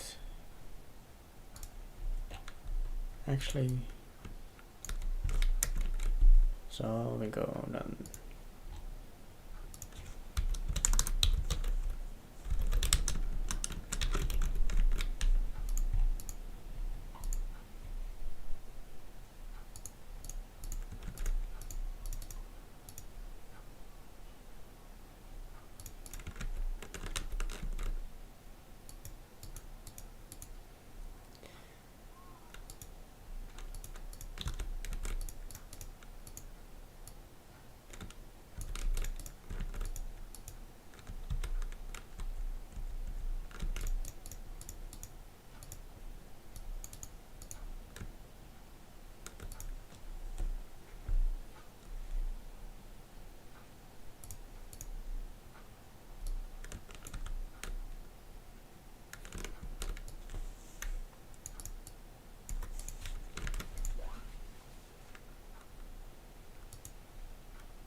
Oh, it's at least better.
Are we now happy?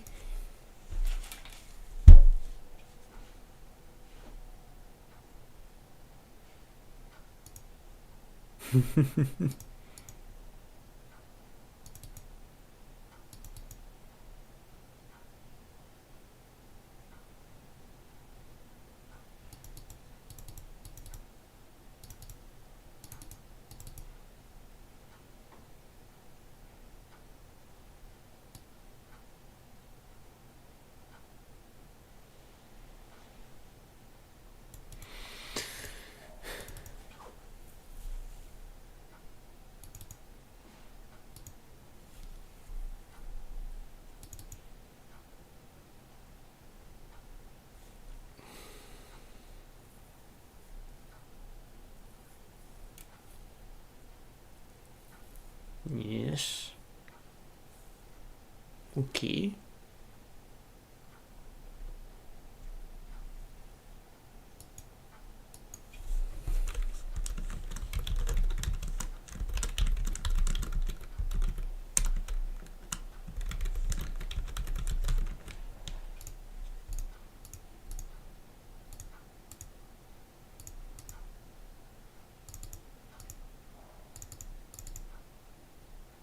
So if I do this, it's all fine. I'll won't compile because it doesn't have those functions that I call, but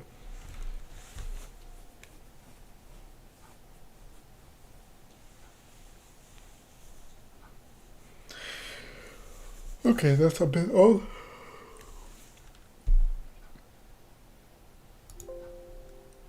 Oh wait, it's different. It's not tick component, it's tick and flow delta time. That's it.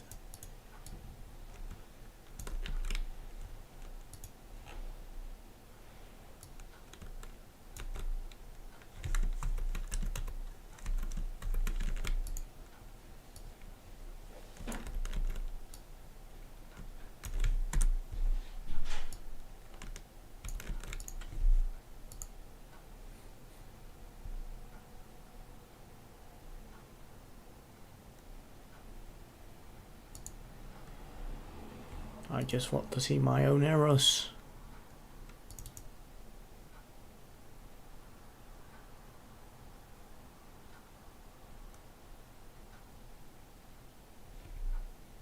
Oh my. Wow.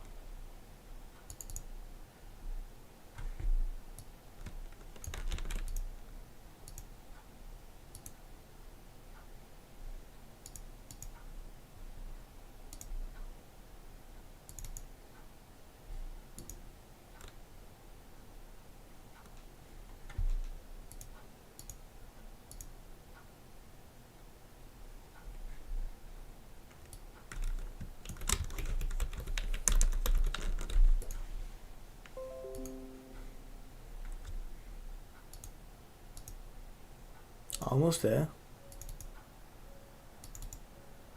Yeah, now it's just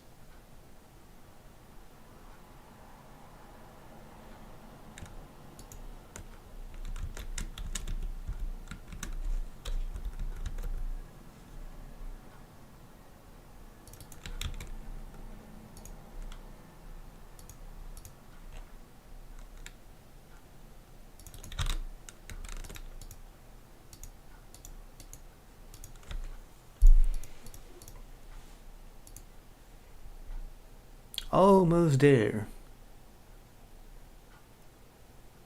Okay, so now I have to fix my class again.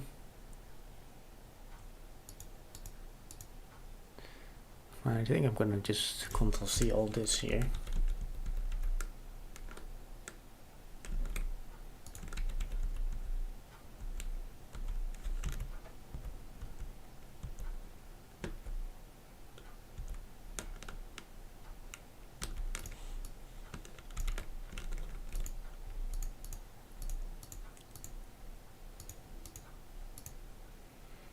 So you can be gone.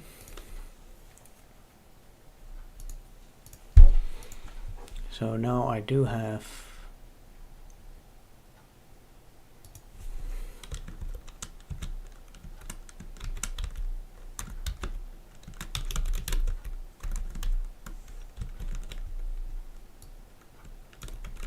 Don't need those.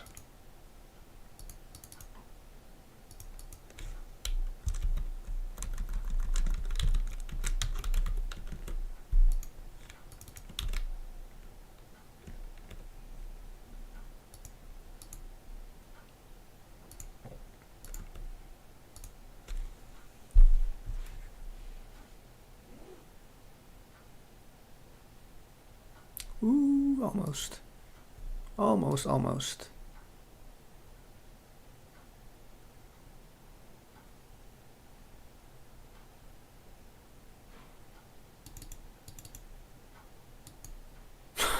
Of course. Can I clean?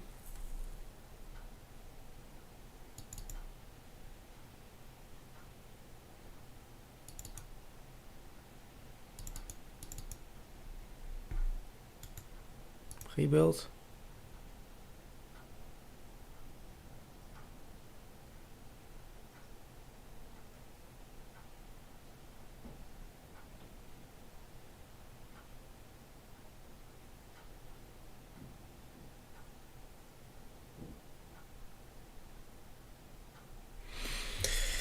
I have no clue if this works.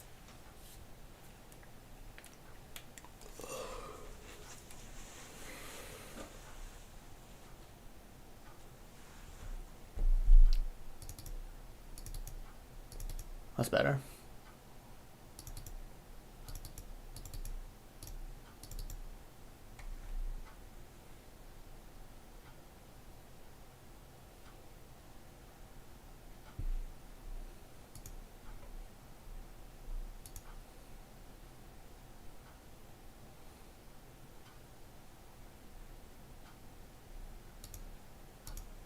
So it is necessary to have that here.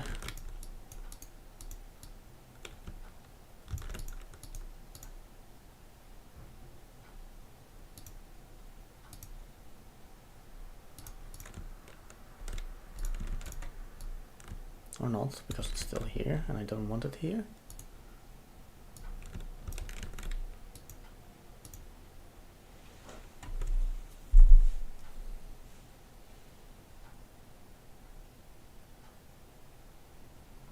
It started! Finally! Okay, so almost there.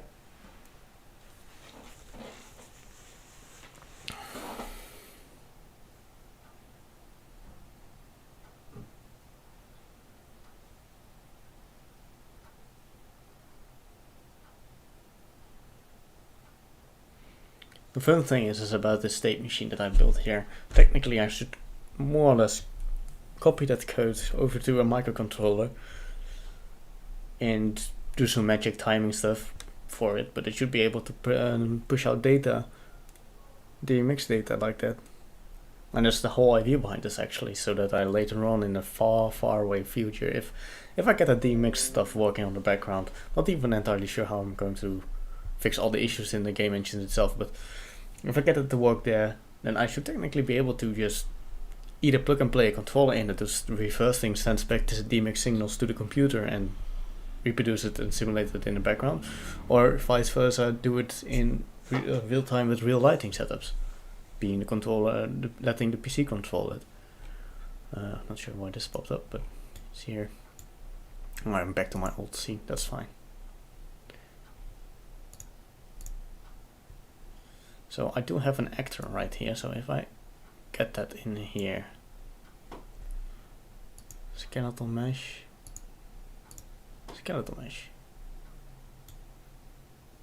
so now that this actor is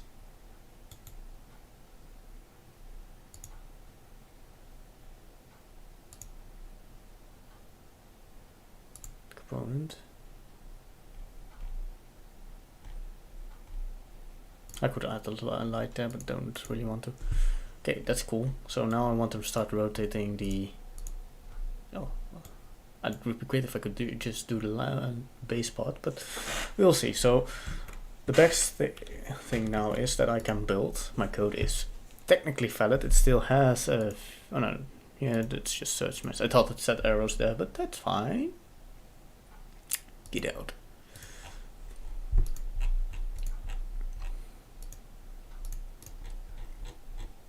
The only thing is how I'm going to call this one. Well, actually, technically, I could do just some magic kung fu in the ticker.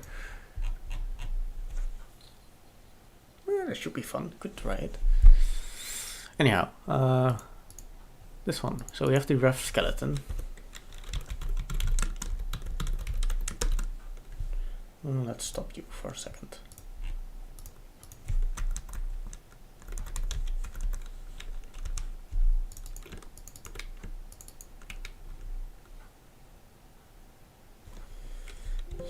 So if I have this rough skeleton,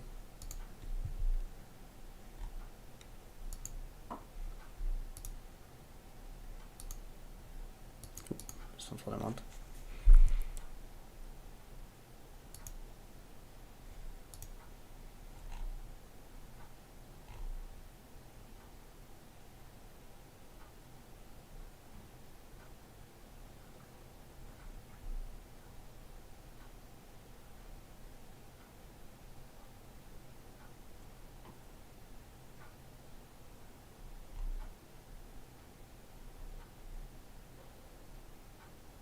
So I want to print this somewhere, so I have the get bone name.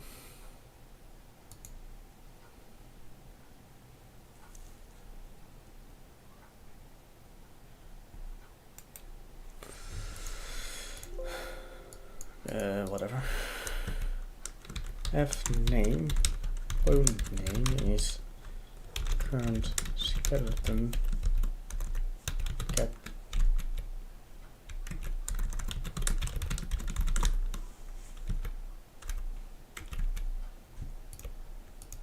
Almost forgot.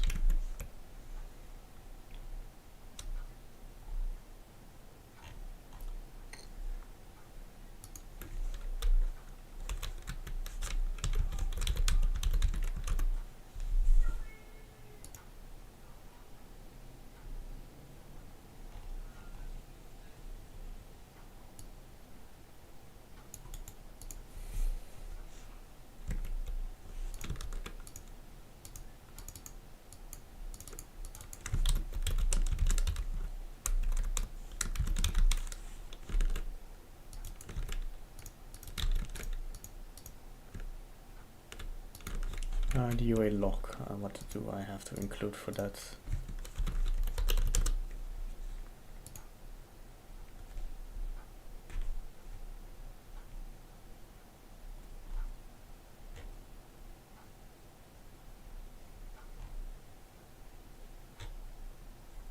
Nothing? Developer tools output log.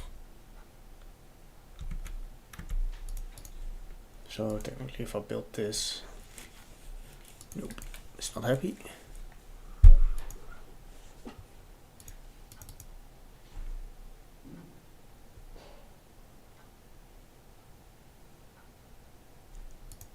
Oh, yes, pardon.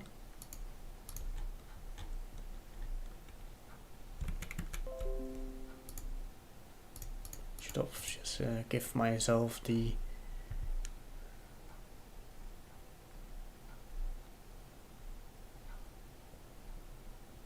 Can I get my own bone?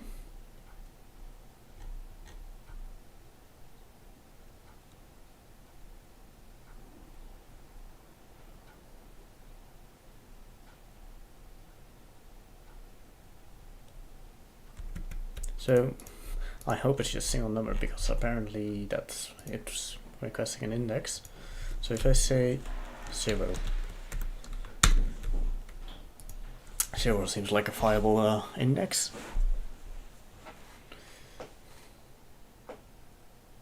Praten. Streamen. Ja. Hè?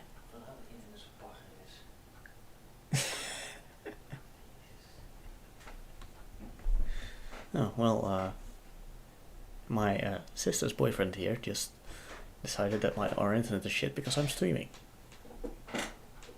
Well, he's got to deal with it.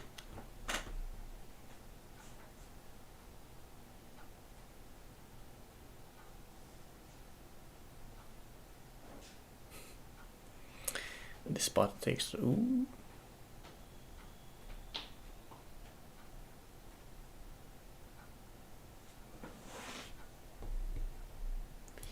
Yeah, I should clean up my directories a bit. Okay, so if I put you in here again, this one, give you a mesh just to be visible. No, that one. There we go. Whoop, whoop, whoop. And then I want a window. Somewhere here is the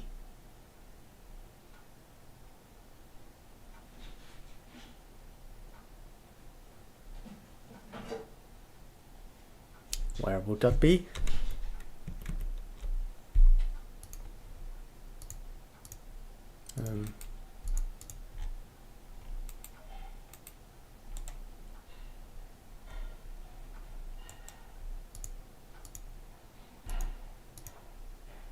Yeah, I thought I had a page open that told me where I could show.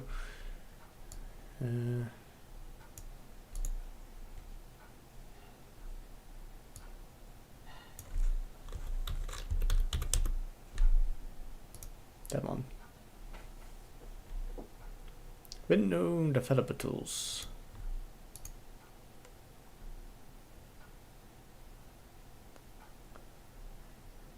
There.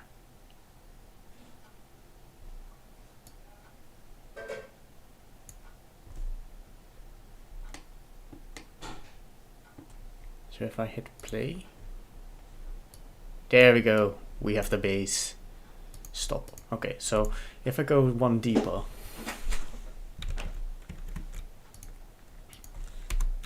do I get my rotatable base?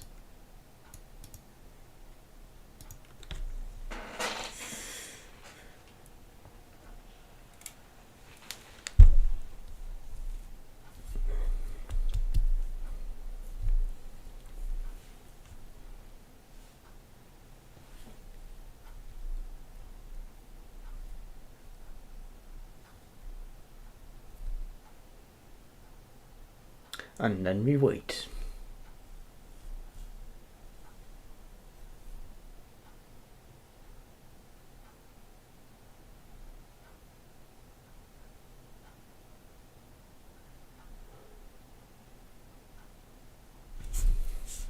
There's quite a lot of data that has to be done. Yeah, I don't care. Alright, we go to window, developer tools, output log, and hit play. Oh no, I'm an idiot. I should add the skeleton mesh. Play. Hey, okay, so we have the rotatable base, so just to get things a bit moving.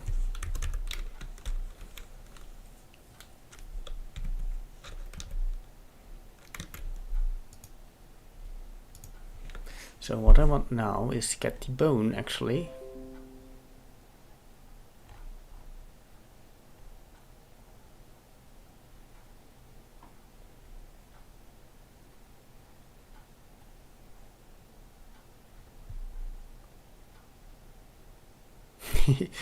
Rebuild ref skeleton.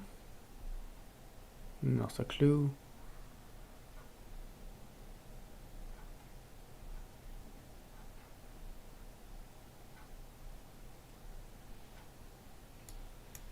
I'll visit this one.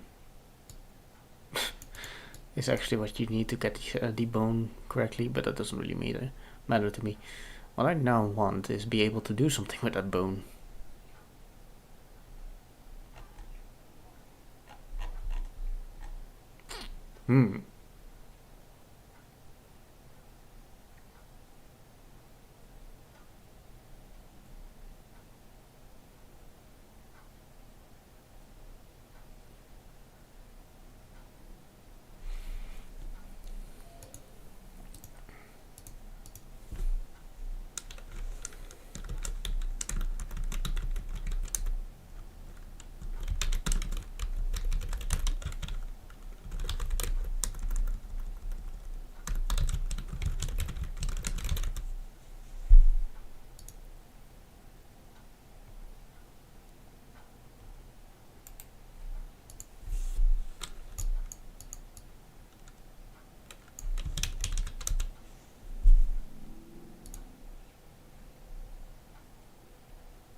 Do I not have something open yet already?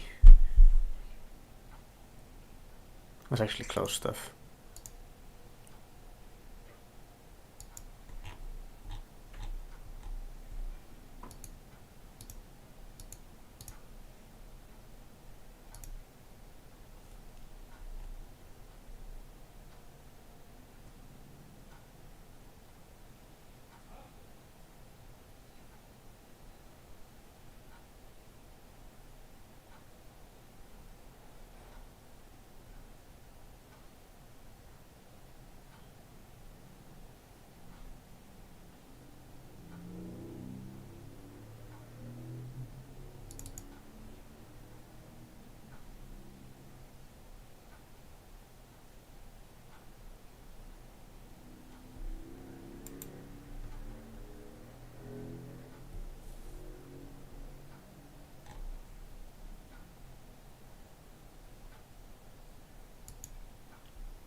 Okay, so they say that you should use impossible mesh. Okay, I don't know, we could try and do that.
Yes.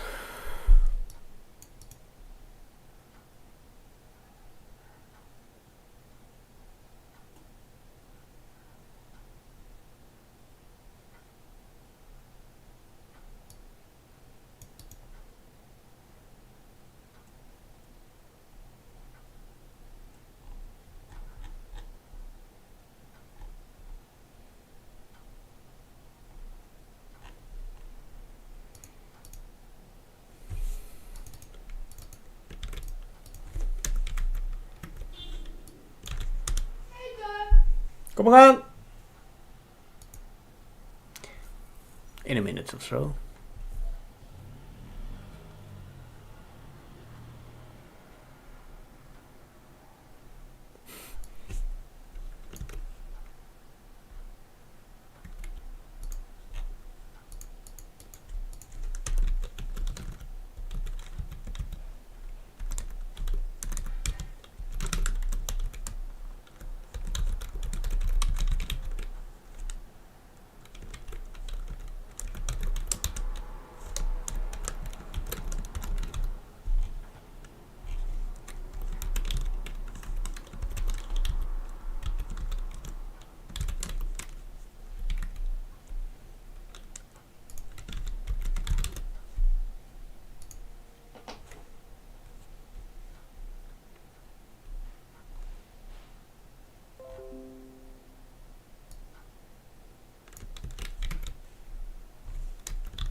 I do still have Blender open, I believe.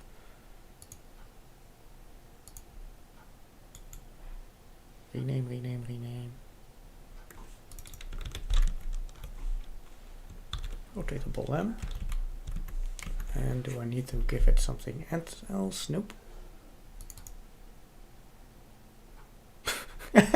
Example.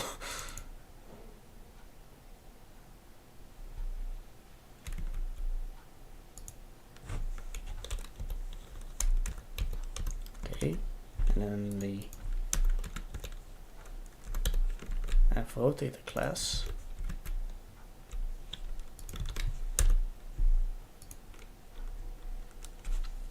Tells me I should one of these.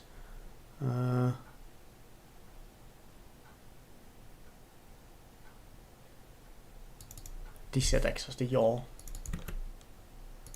So lamp rotation is yaw is rotation dot yaw +1 just plus.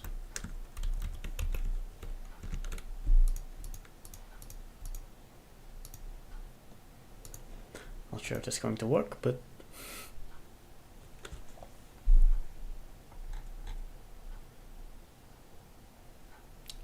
oh hell no.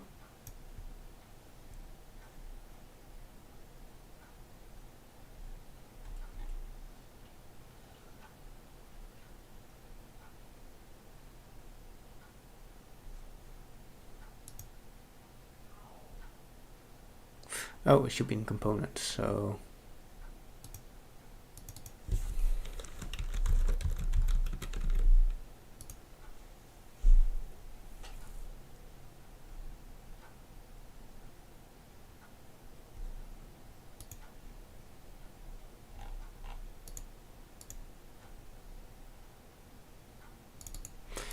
let's get this one out of here.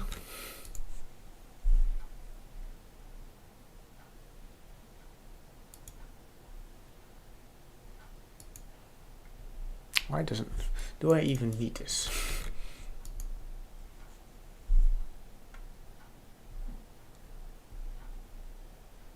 I do. Or I did some horrible mistake. What the heck?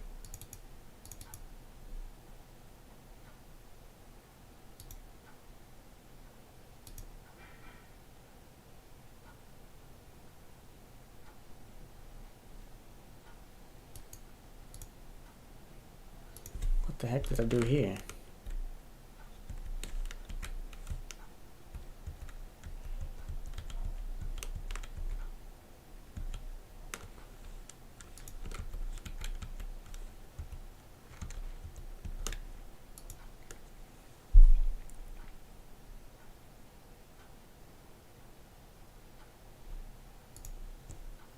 Well, something odd is going on here.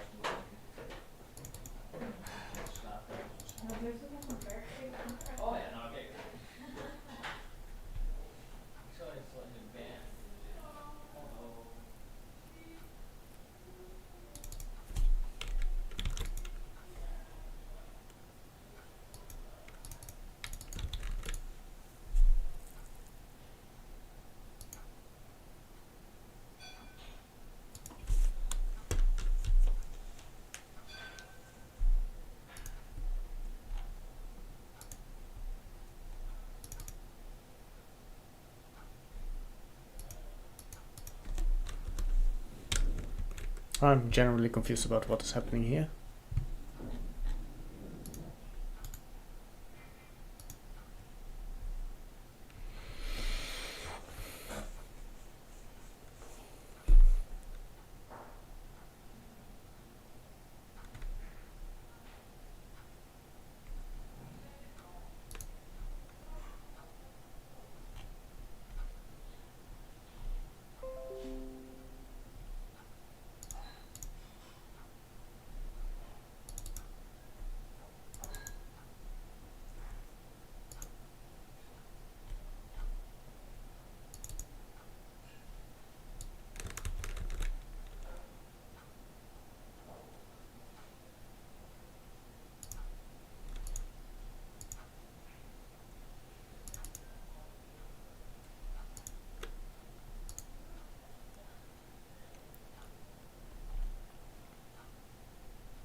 Oh, I just see the problem, I think.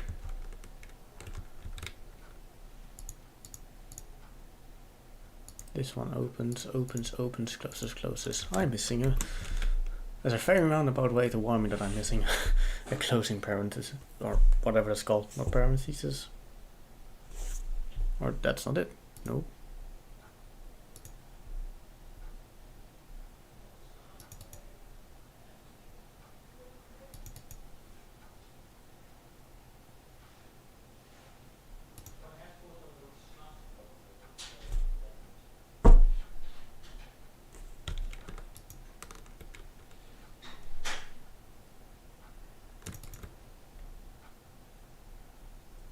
Wait a minute.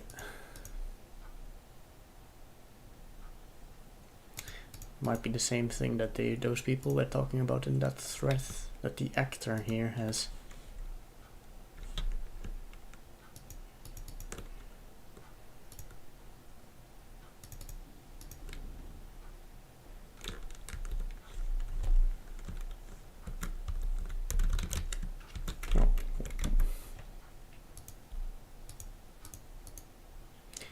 Oh well, anyway, I have dinner first, so I will see you guys in a later date.